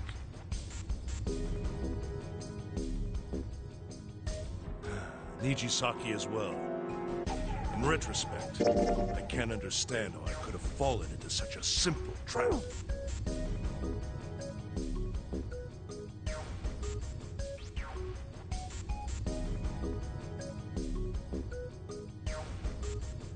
But yes, this was a trap. It was Zero's trap, and I fell for it, hook, line, and sinker. I did everything he wanted me to do. Yeah. By manipulating you, Zero was able to kill 3 people and keep the blood off his own hands. All of this was revenge for what happened 9 years ago. That's why this Nonary game happened. Am I right, Santa? Huh? What the hell are you talking about? I don't know any... Ain't no point trying to play dumb anymore, Santa. Actually, I guess I should call you Aoi Kurashiki, huh? My memory came back to me, kid. You're Aoi Kurashiki, no doubt about it. Never thought I'd be back in this room talking to you. But hey, I guess this was all part of your plan, right? After all, the person who planned the Nonary game this time around was Zero. And Zero's you. Looks like you really do have your memories back, huh? Well, I guess there's no point in hiding it then, huh? Yeah, you got me. I'm Aoi Kurashiki. I was one of the kids in the Nonary game 9 years ago. I made it out. So did Snake over there. But there's one thing... No, I guess there's 2 things you got wrong. Number 1, I ain't Zero. What? Wait, what?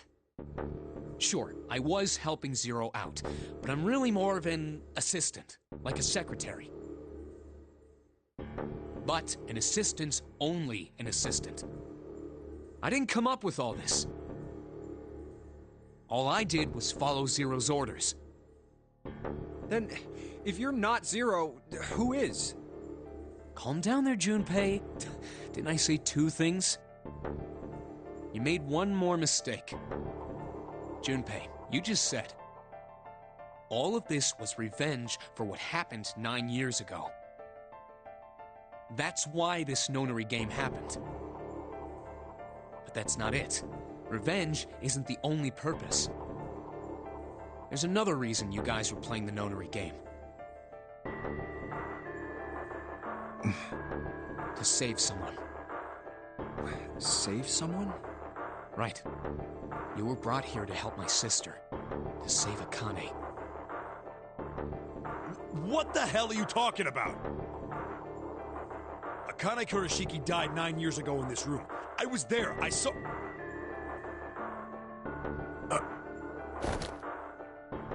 What? What the hell? Where's... Where is she? Where's Akane Kurashiki? Ugh! Oh, my head! My head, it feels like it's gonna pop. Seven! What the hell is going on? I don't know. I just... Oh! I swear to God, my head feels like it's about to explode! What was the Nonary Project? I'm sure you know already, but I'll tell you one more time. It was a project designed to test a particular phenomenon. And what was that phenomenon? For two organisms to communicate with one another in the absence of physical contact. The morphogenetic field theory. Could human beings use these invisible fields to exchange information? That was what this experiment was conducted to determine. There were two separate locations. One was the Gigantic, and the other was a building in Nevada called Building Q.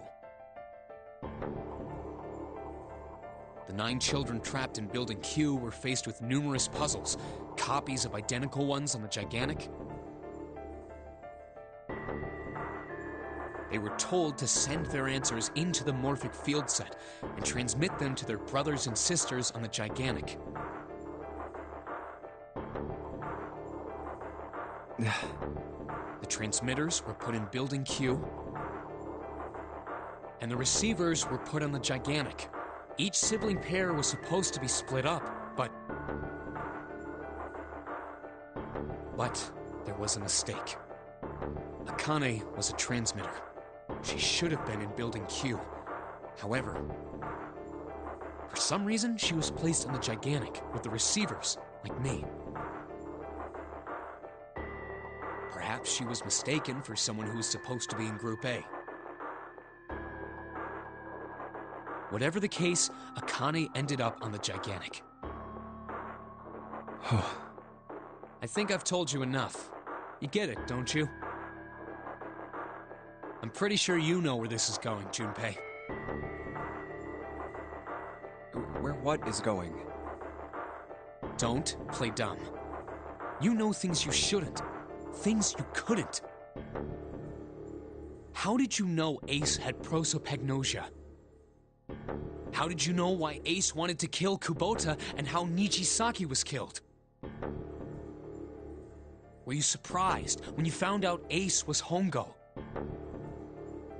And what about the coffin Snake was trapped in? How the hell did you open it? Well, that's...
Santa! Freeze.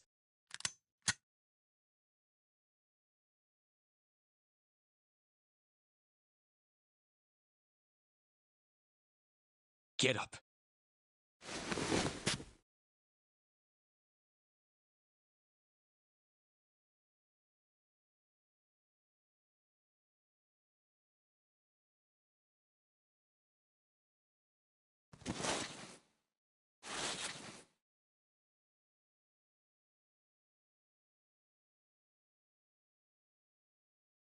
Hey, what's your plan, Santa? What are you doing?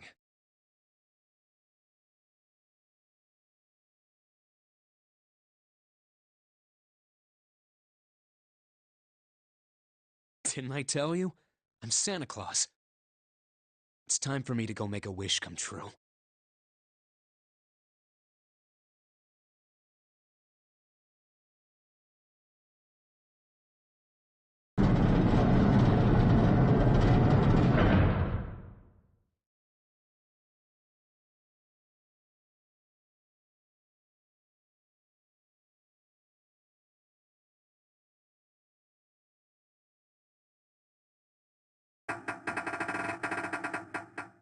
Damn.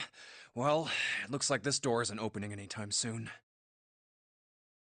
Oh, you mean we're trapped?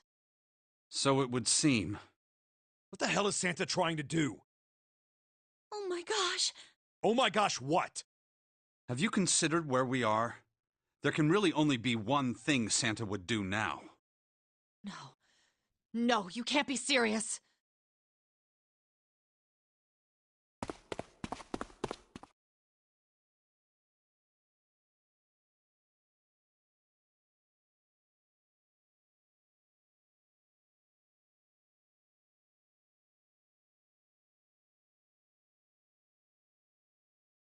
Junpei, can I borrow your pen and notebook?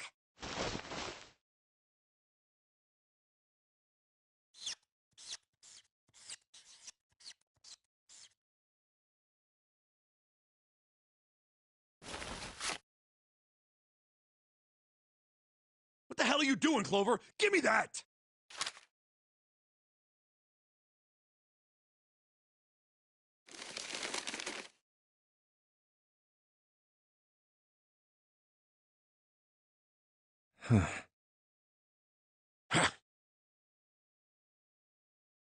What?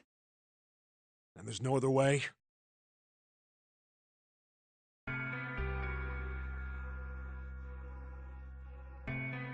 It's okay. Go. Lotus. Come on, you know we can't do that. Don't give me that. I'm sure you'd love to get rid of me. God damn it, you idiot!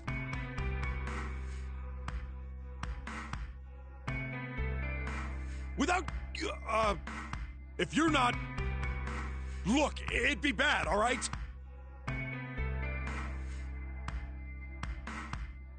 Bad? Yeah. If there weren't assholes like you around, I'd be out of a job. Uh-huh. Look, I'm just not leaving you behind, all right? End of story. 7. He's right.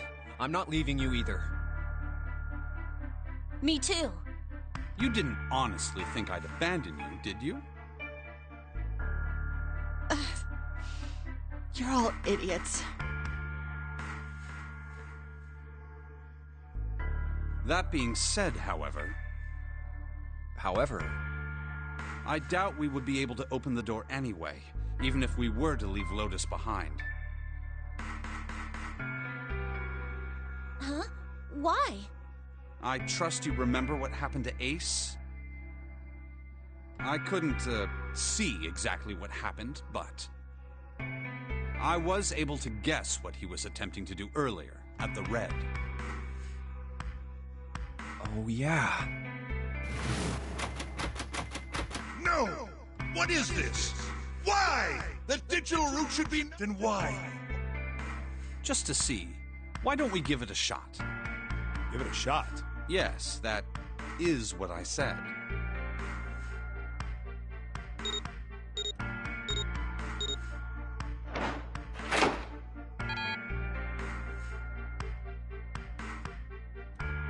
You were right.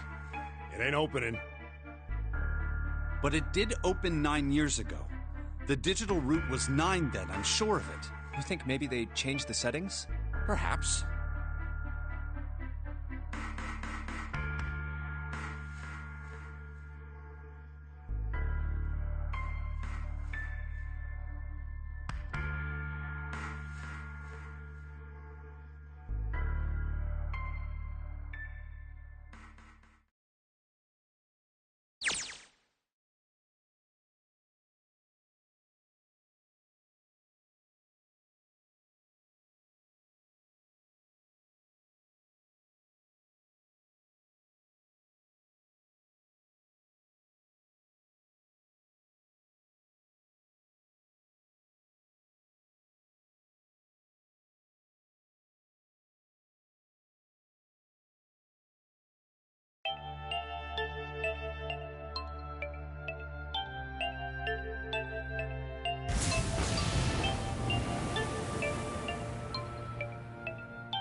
Come on, over here!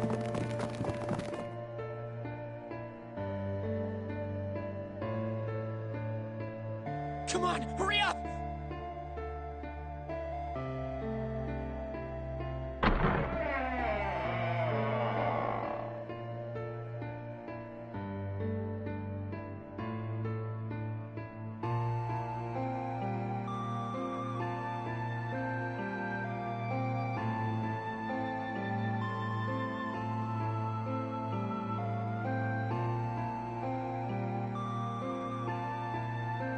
Hello? Everyone? Could you come over here for a moment? I have a little sister. She is very important to me. Right now, she is over in Building Q and is desperately trying to send information over to me. Her name is Clover, and today is her 9th birthday.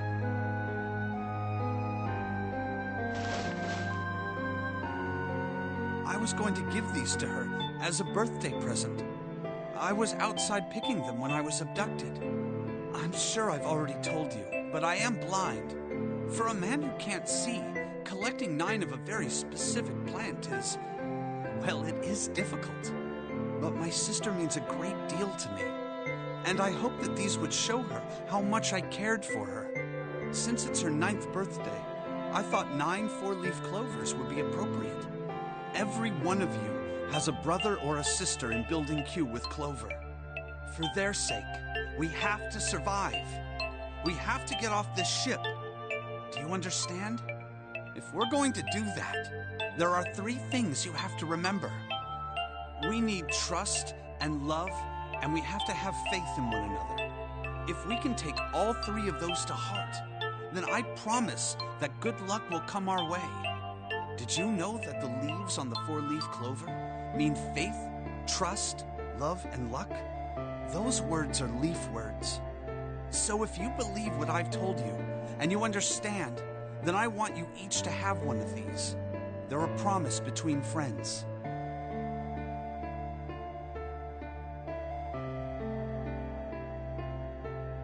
Now don't ever forget, so long as you have that, we will always be connected. Do you understand?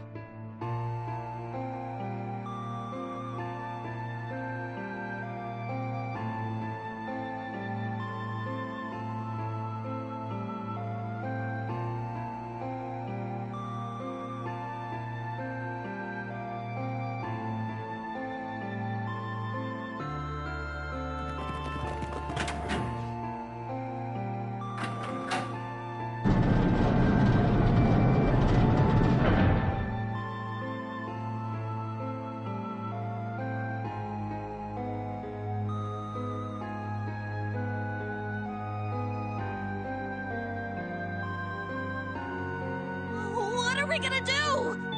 There aren't any other doors.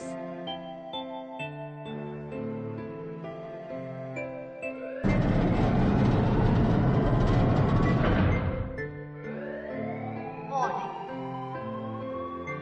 Warning. Emergency incineration command has been acknowledged. Automatic incineration will take place in 18 minutes. Please evacuate the incinerator immediately. Repeat. Emergency incineration command has been acknowledged. What? What's happening? What did that thing say? That didn't sound good. I think it means this room is gonna burn. Burn! The plaque on the door says incinerator. And that voice said that the incineration is about to start. And incinerate means to burn. No! Help me!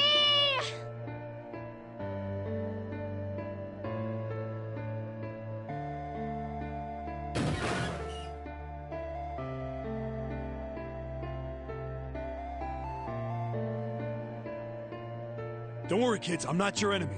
I'm one of the good guys. I'm a detective. I'm here to rescue you.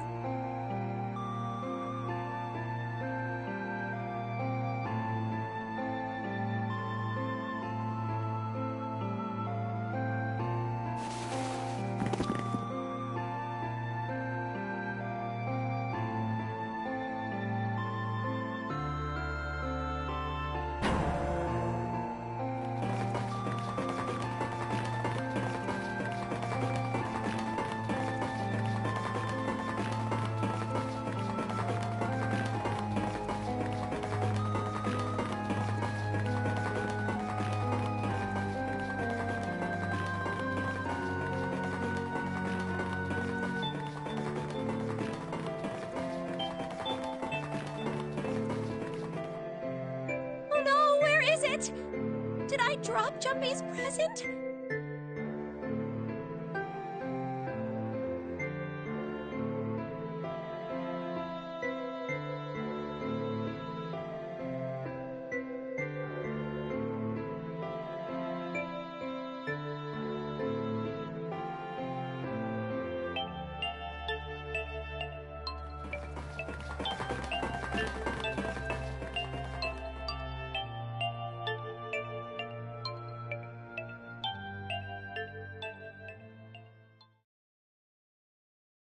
There it is!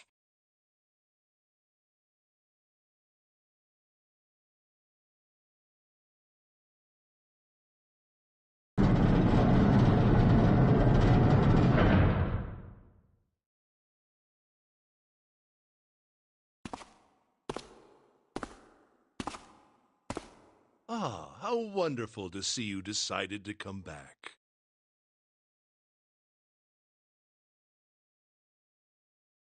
Come with me. We must continue the experiment.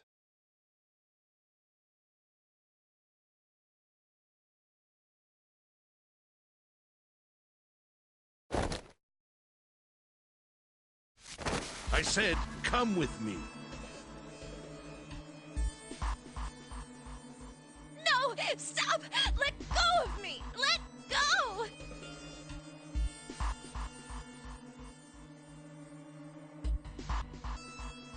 Stop struggling, goddammit! Do as I tell you!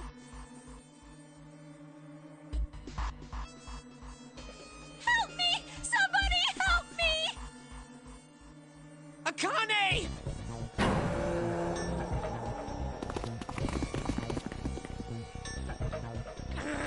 Akane!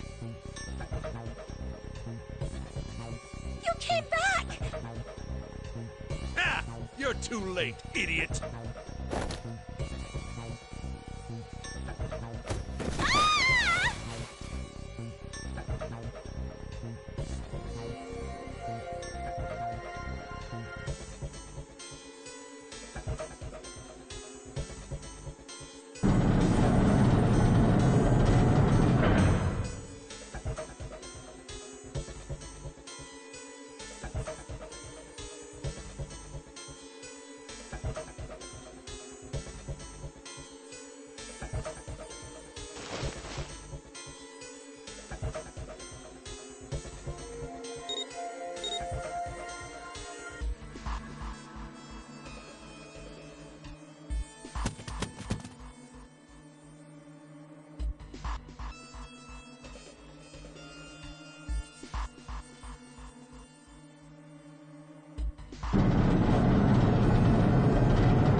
Akane!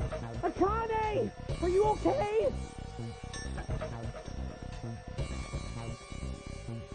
Help me!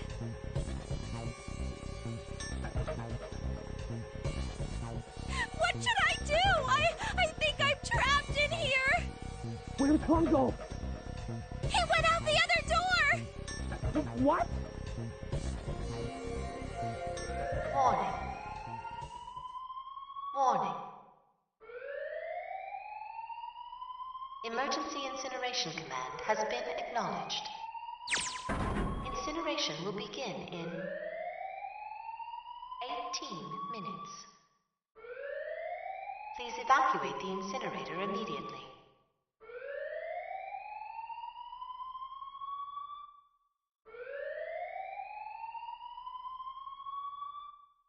I knew it!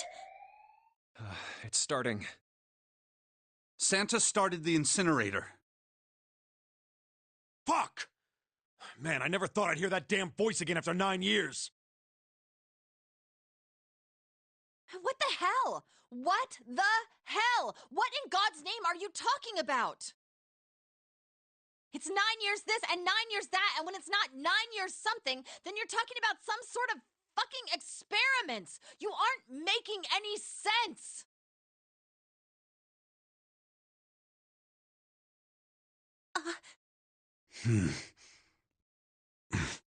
I'm sorry, Lotus, but we really don't have time to explain it right now. I promise, I'll tell you everything once we get out of here. But... Incineration will begin in 17 minutes. You know what that means, right? Incinerate means burn! What kind of idiot do you think I am? I know what incinerate means. Well... God damn it! Okay, fine. I won't ask anything else. Talk about whatever you want. But you have to do something for me. 7, figure this out. What? Why me? Just shut up and stop this thing! How the hell? There has to be some sort of emergency shut-off button. There isn't anything like that. How the hell do you know? Because I looked for it 9 years ago.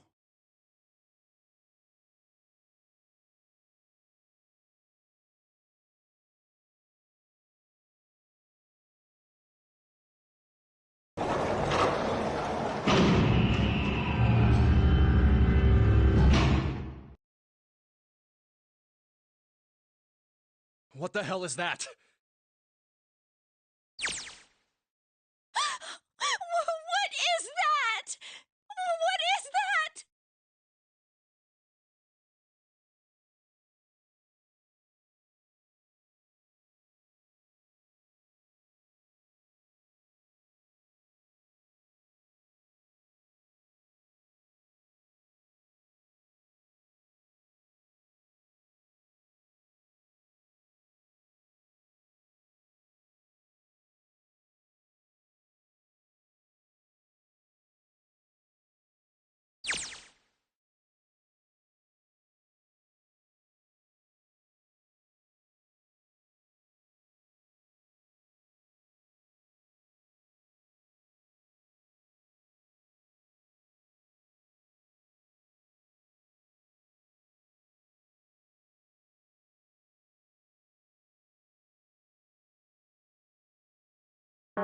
Incineration will begin in 15 minutes.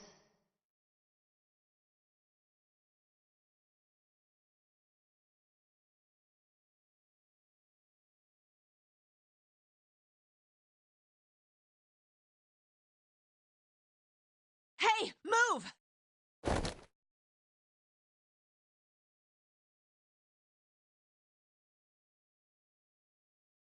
Okay, it's turned on. There's nothing on the screen, though.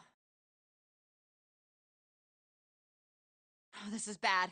This is really bad. If there's nothing on here, how are we supposed to do anything with it?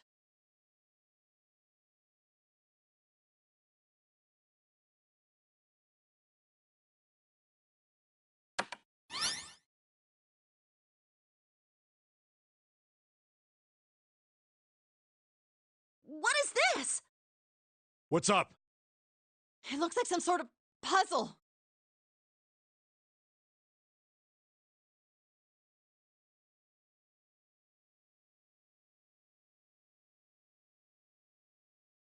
Do you think that if we solve this puzzle... The incinerator will stop? Yeah. Well, we can hope, right?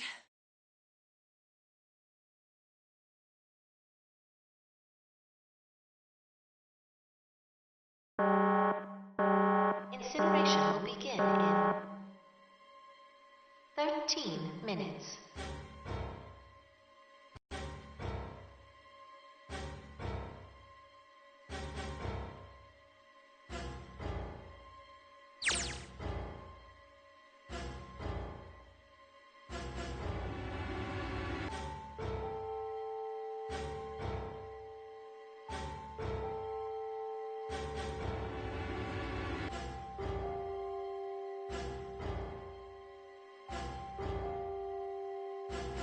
Hey, what are you doing?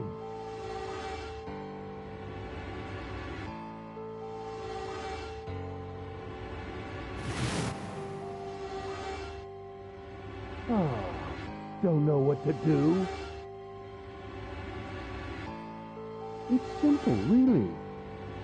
But I suppose I might as well tell you. Just solve the puzzle on that machine. You're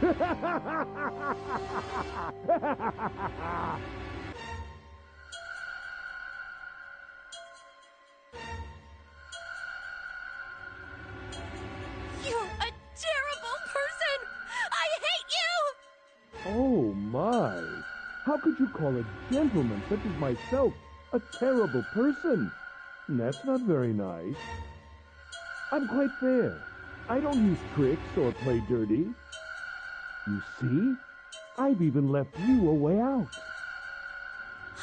A way out? Didn't you hear me? All you have to do is solve that puzzle. Do that, and you can stop the incinerator. What's the point of stopping it? You'll only capture me and make me do this all again. I'm not going to listen to you. If you're just going to throw me back in here, I might as well just die now. My goodness, haven't you listened to anything I've said? I told you, I'm a fair man. Huh? If you solve the puzzle, the verification function of the red will in turn activate. If this experiment is to deliver valid results, there must be a chance of success. If you succeed, you will escape. The verification function of the red?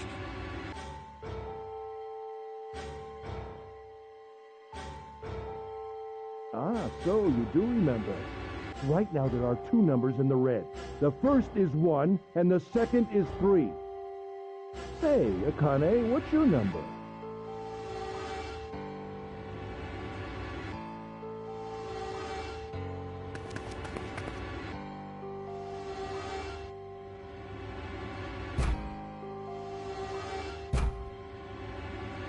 You really aren't one for listening, are you? I've already told you, didn't I?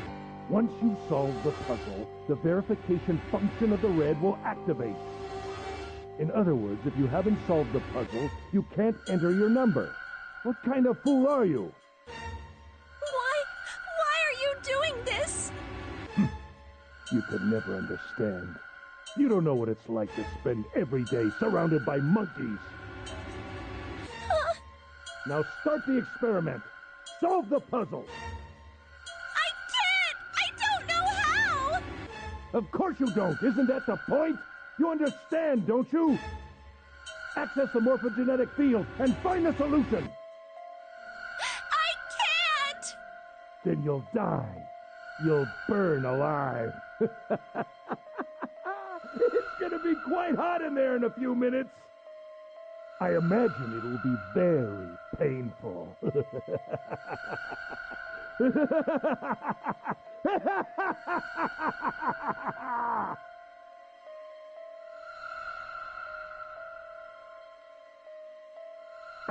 Incineration will begin in 10 minutes.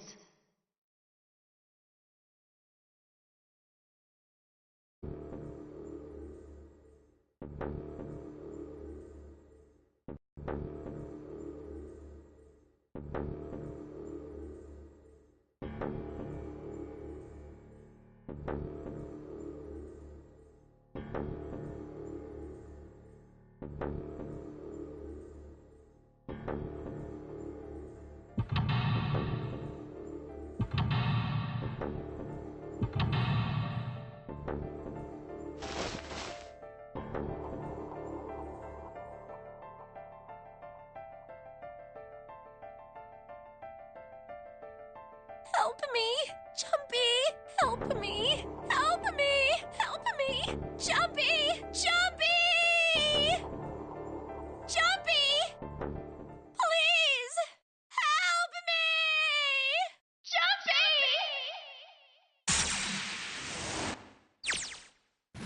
Akane?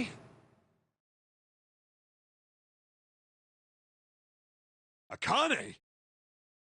Who the hell is Akane? Shut up! Just shut the hell up!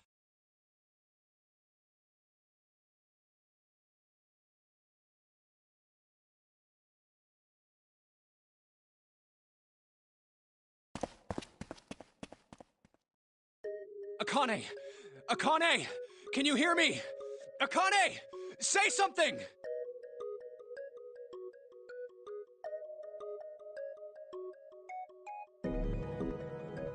Akane! Answer me! Akane! Jumpy?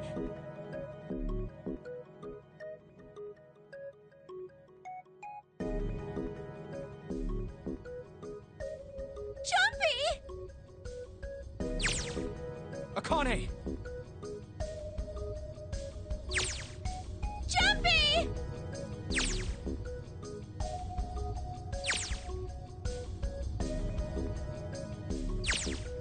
Akane!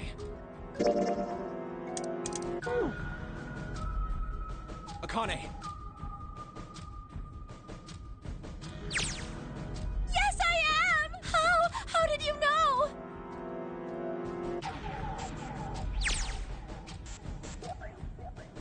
Right. There's only one way to help her. You were brought here to help my sister. Incineration will begin. 7. Jumpy, we don't have time!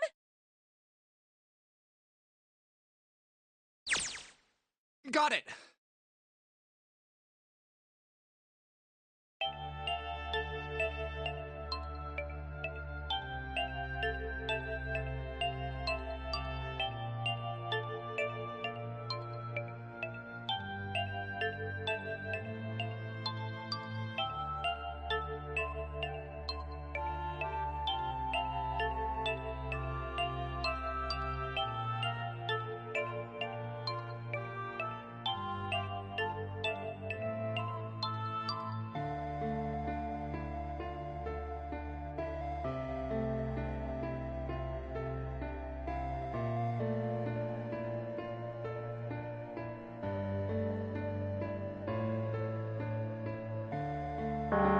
Incineration will begin in 6 minutes. Jumpy! Yeah, I know. Just hang on, all right? I promise I'll get you out of there. I'm not gonna let you die. I promise. So don't worry, all right? Just give me a few minutes, okay?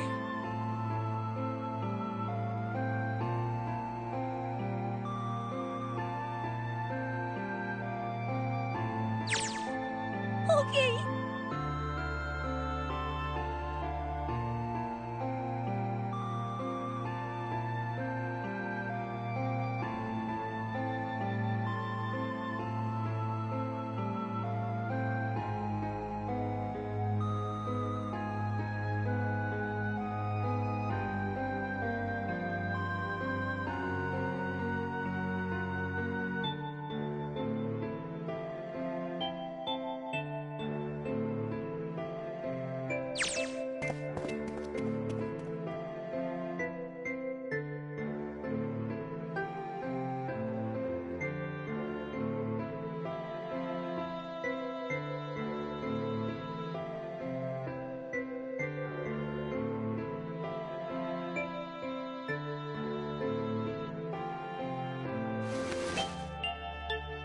Hey, what are you...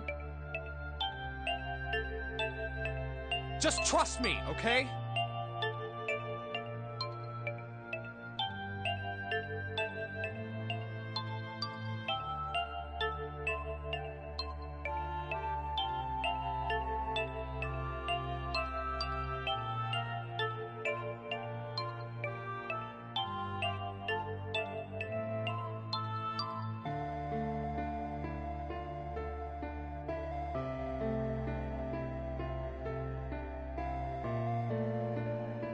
Just think of what I did all those times before. I'm gonna do this on my own, with my own mind. I'm gonna solve this problem.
Yes, that's it! Akane, did you get it? Yes, I did! I solved it! I mean, really, you solved it for me, but I copied everything you did! Now I just have to press enter! And what the hell are you waiting for? Push it! Okay, I will!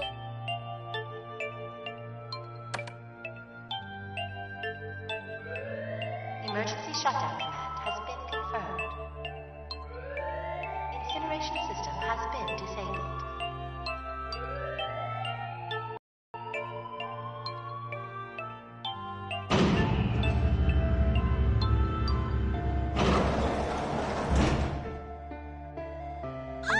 Jumpy!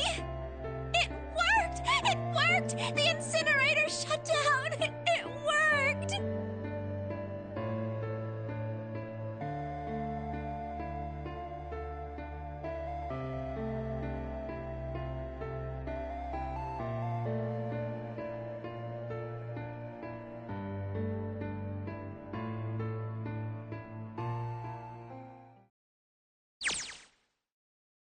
Whew.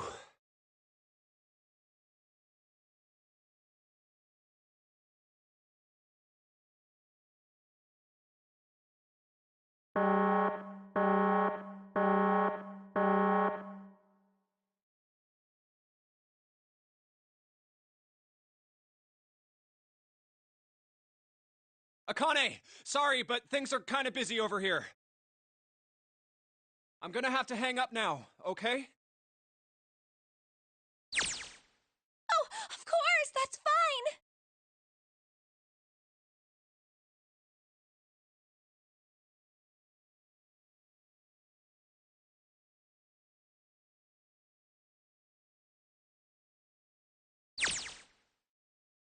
Now.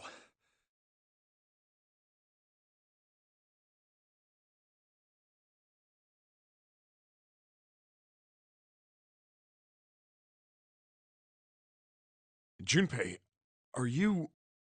Okay. Ah, shut it.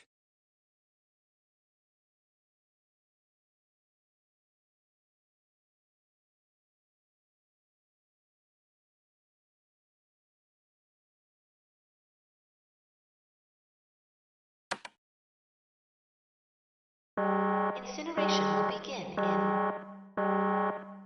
90 seconds.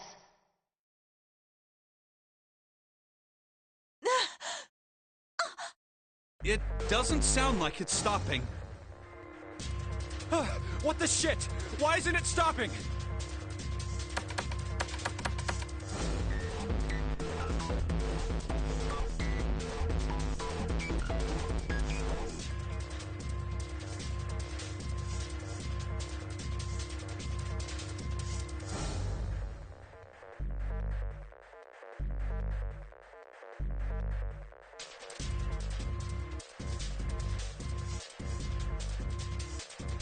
Incineration will begin in 60 seconds.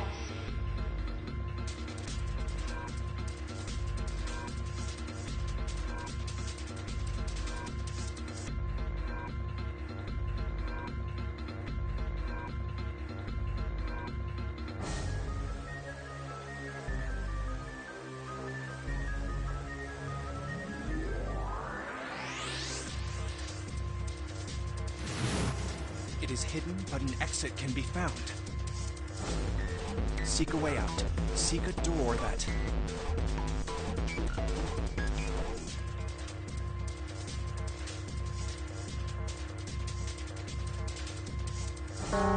Incineration will begin in 30 seconds. Run, guys! Get to the door! Run!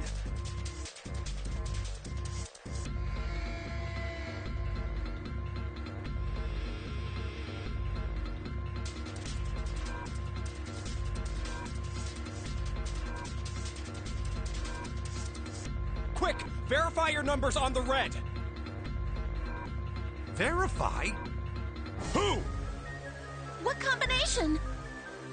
All of us! We all need to verify! Why? You really think this is a good time to ask questions? Just do it!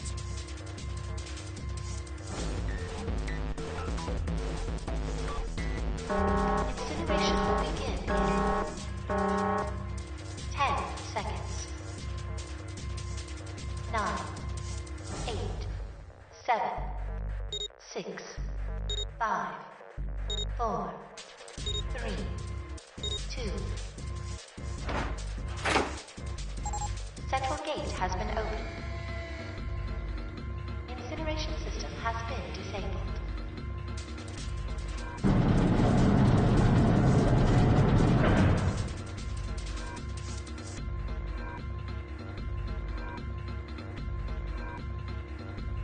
Hurry! We've only got 9 seconds before the door closes! Go, go, go!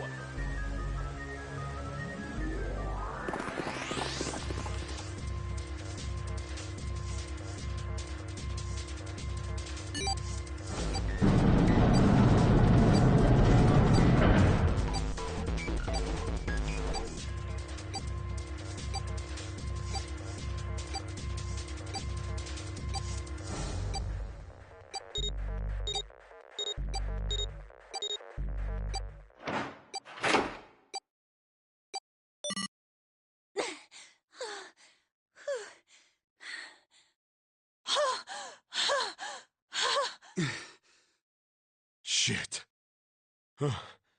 Looks like we made it, huh?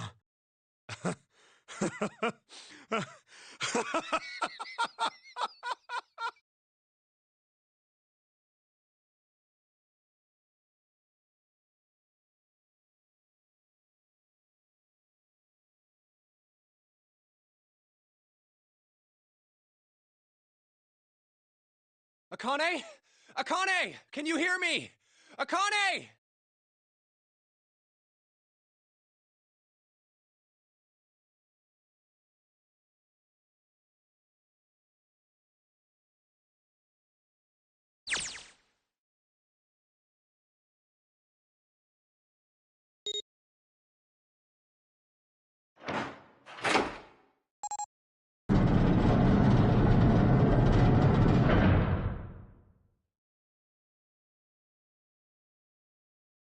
Akane! Oi!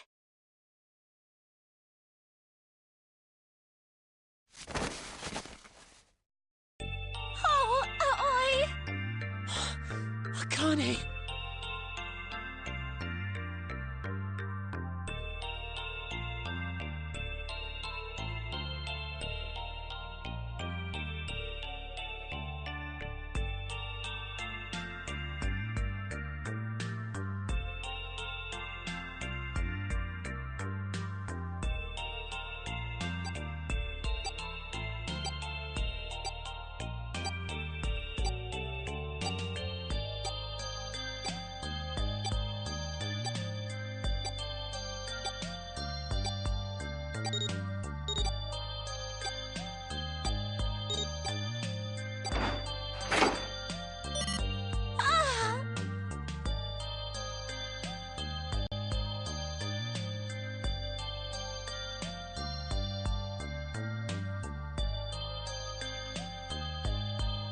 Alright, let's get out of here.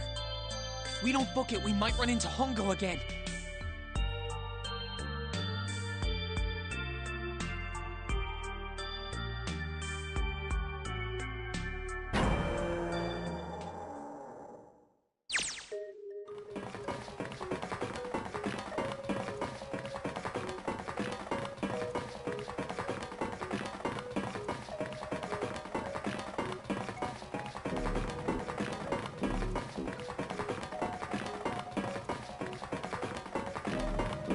Hey, Junpei, can I ask you something?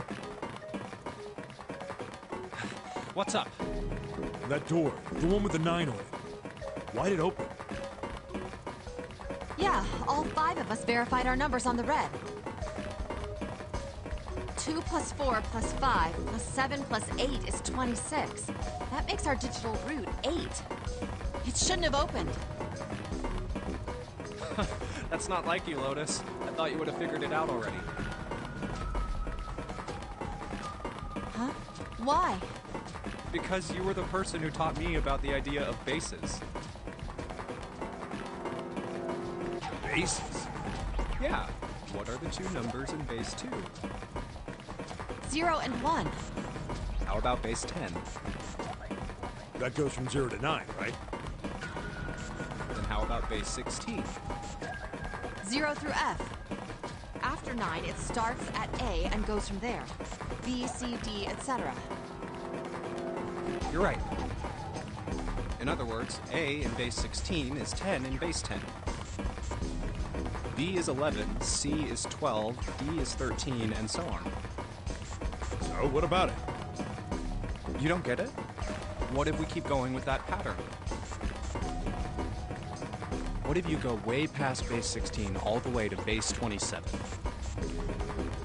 Base 27? Yeah. Well, the numerical digits are the same. So, I guess you'd add alphabetical digits. B is 14, F is 15, G is 16.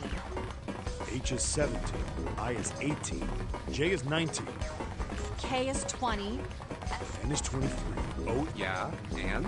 What? Q. 26! And what does that mean? Wasn't a 9 on the door. It was a Q! A fucking lowercase Q! Yep, that's pretty much it. I guess to put it another way,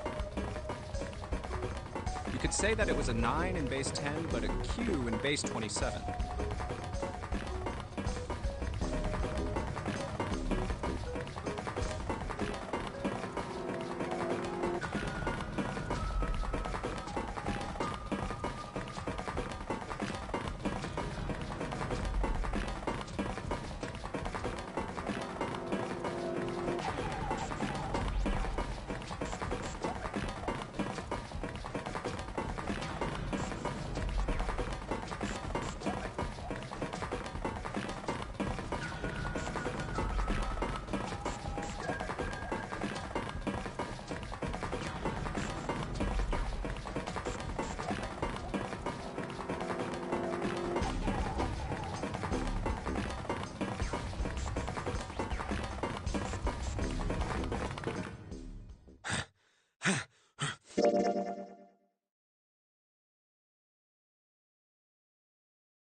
All right, I'm gonna open it. Yeah. Yes. We're finally here! Please do.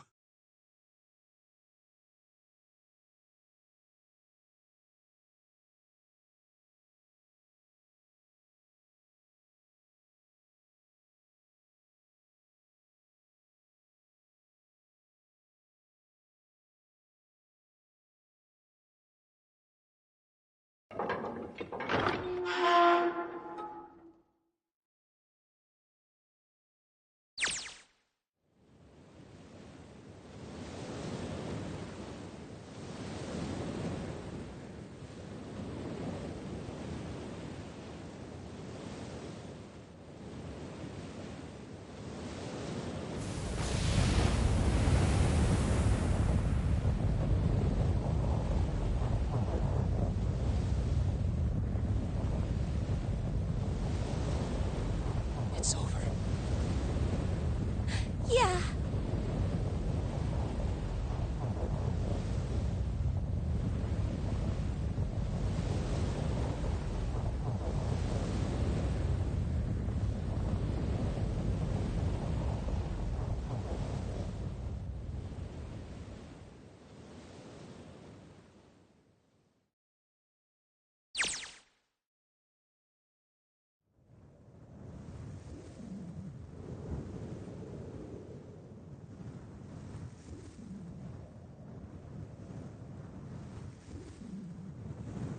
No way. What? It can't be. This is...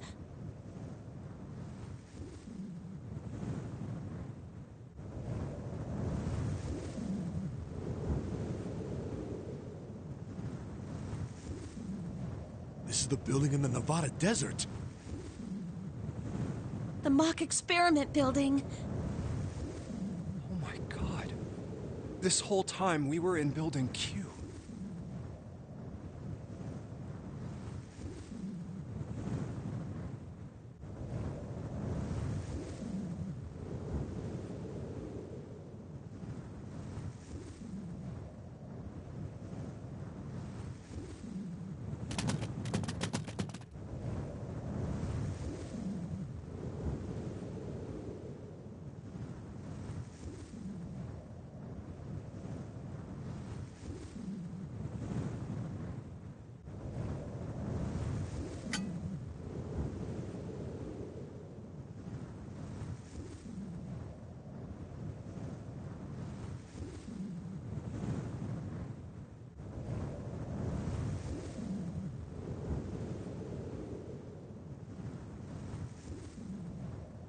Akane.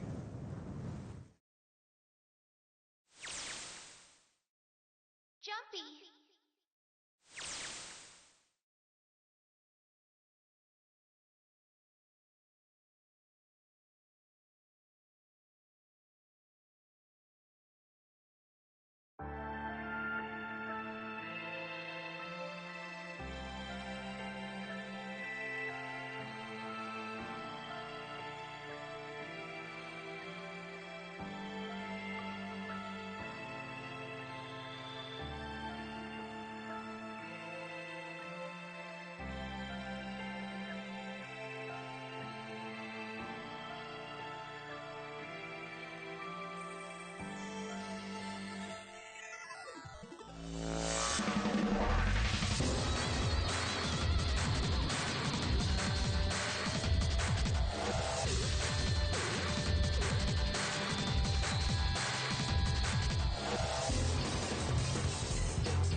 Are you okay? Oh, come on. This is nothing. Really? Yeah. You don't look okay.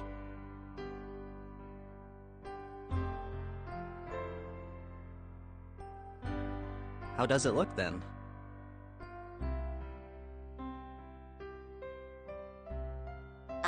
Well, let's see.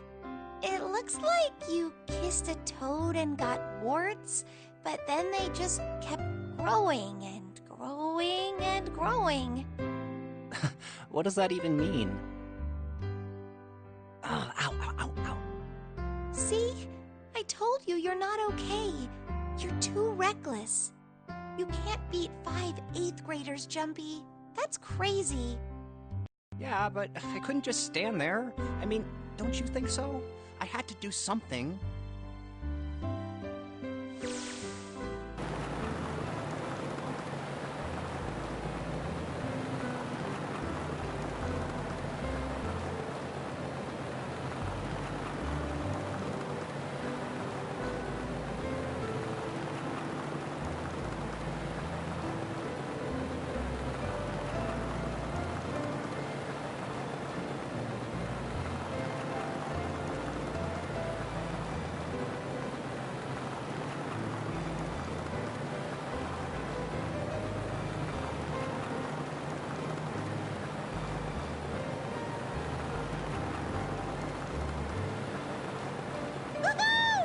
This is so fun!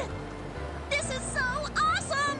Driving is so great when there's nothing around, and there's no speed limit. Hey, Clover, watch those bumps, all right? This car jumps even a little, and I think I'm gonna get crushed to death. Hey, shut it. I can't help if I'm big, all right? Suck it up. Why don't you drive, Seven? I'm a cop. I ain't gonna break the law. He doesn't have an international license.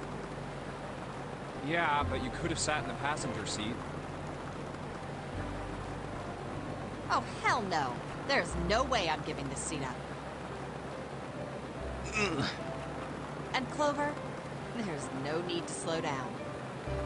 The car Santa and June are in should be somewhere down this road ahead of us. Yeah, I saw some fresh tire tracks going out. There's no doubt about it. Then we've got to hurry if we want to catch them, don't we? Sure thing.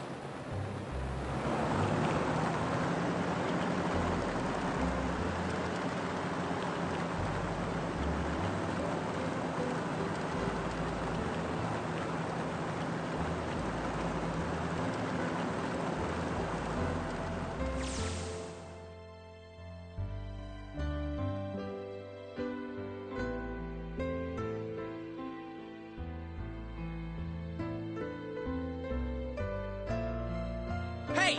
What the hell are you doing?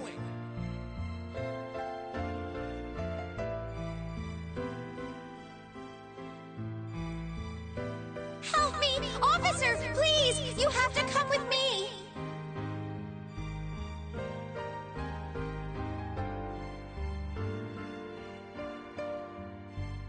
You couldn't run away after you threw the kitty to me? Yeah, I guess I could've. Then why didn't you? I didn't want to. I wanted to beat him up. Beat him up real good. Because of what they were doing to the kitty.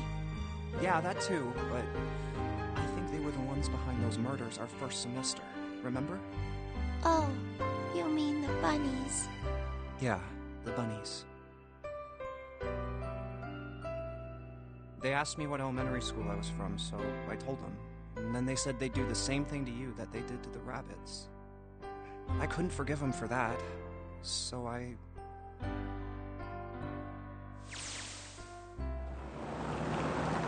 Hey, there's still some stuff I don't get.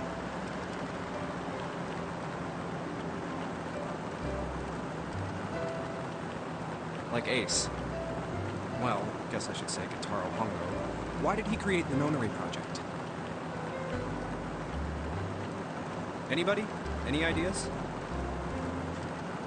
Why don't you ask him yourself?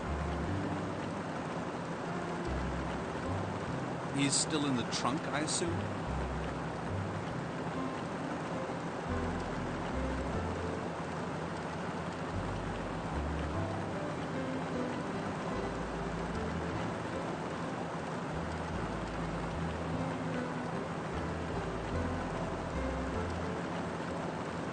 Hey, were you listening to us?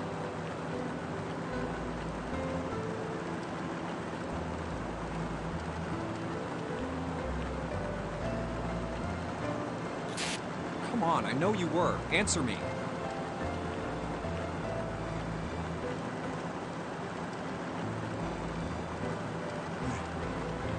I only wanted to see the faces.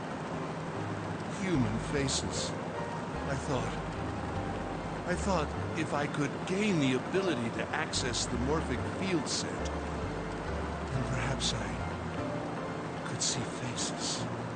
By peering into people's minds, you could understand how they were processing the expressions of others. That's it? Yes.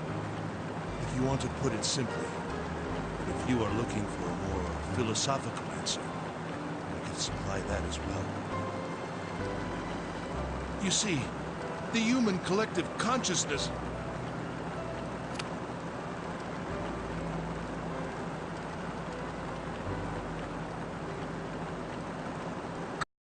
So what's your second question? You said there were some things you didn't get, didn't you?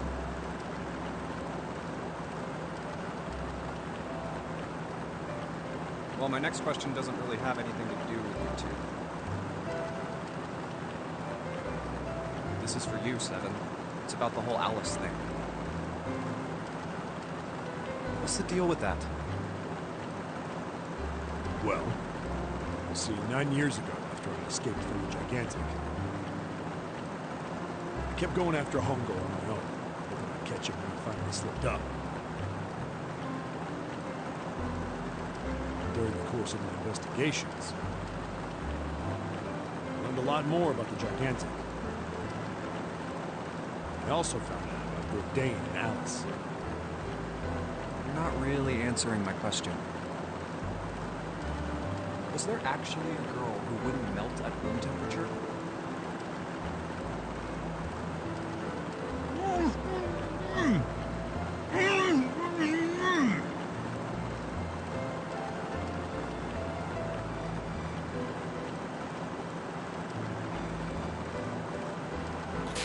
What? Alice doesn't exist. 9 years ago, I found Alice's coffin behind the library on the bottom deck. There was nothing in it but the root of a peculiar plant. My research determined that it was a member of the genus Madrigola, of the family Solanaceae.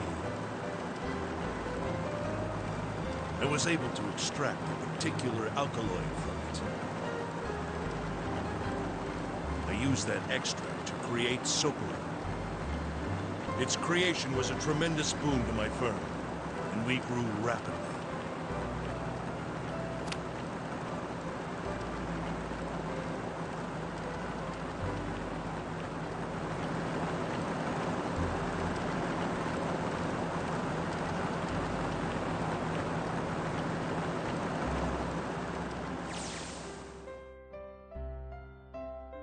Here, this is for you. What's this? This is a for you doll. His name is Junpei.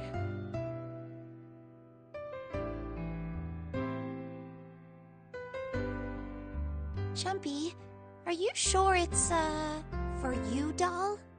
Huh? Yeah, the lady at the shop said so, so that means it's for you, right? Are you sure it's not a voodoo doll? Wait, what? That's... Oh, man. Oh, man.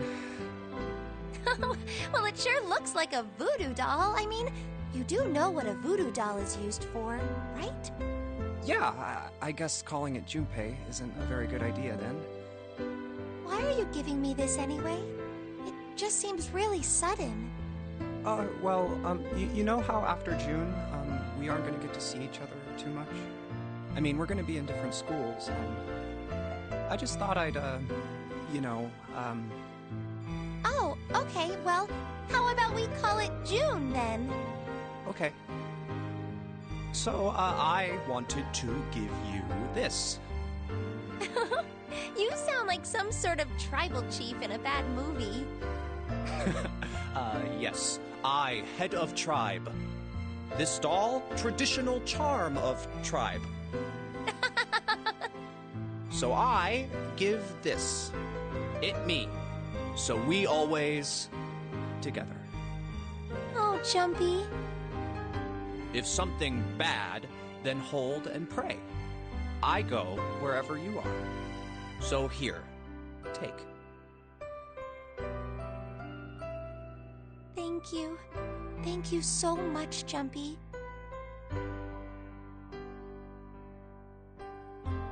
Oh, Jumpy, I'll never forget you. I promise. I'll never forget you either.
over there. There's somebody next to the road. What? Hmm?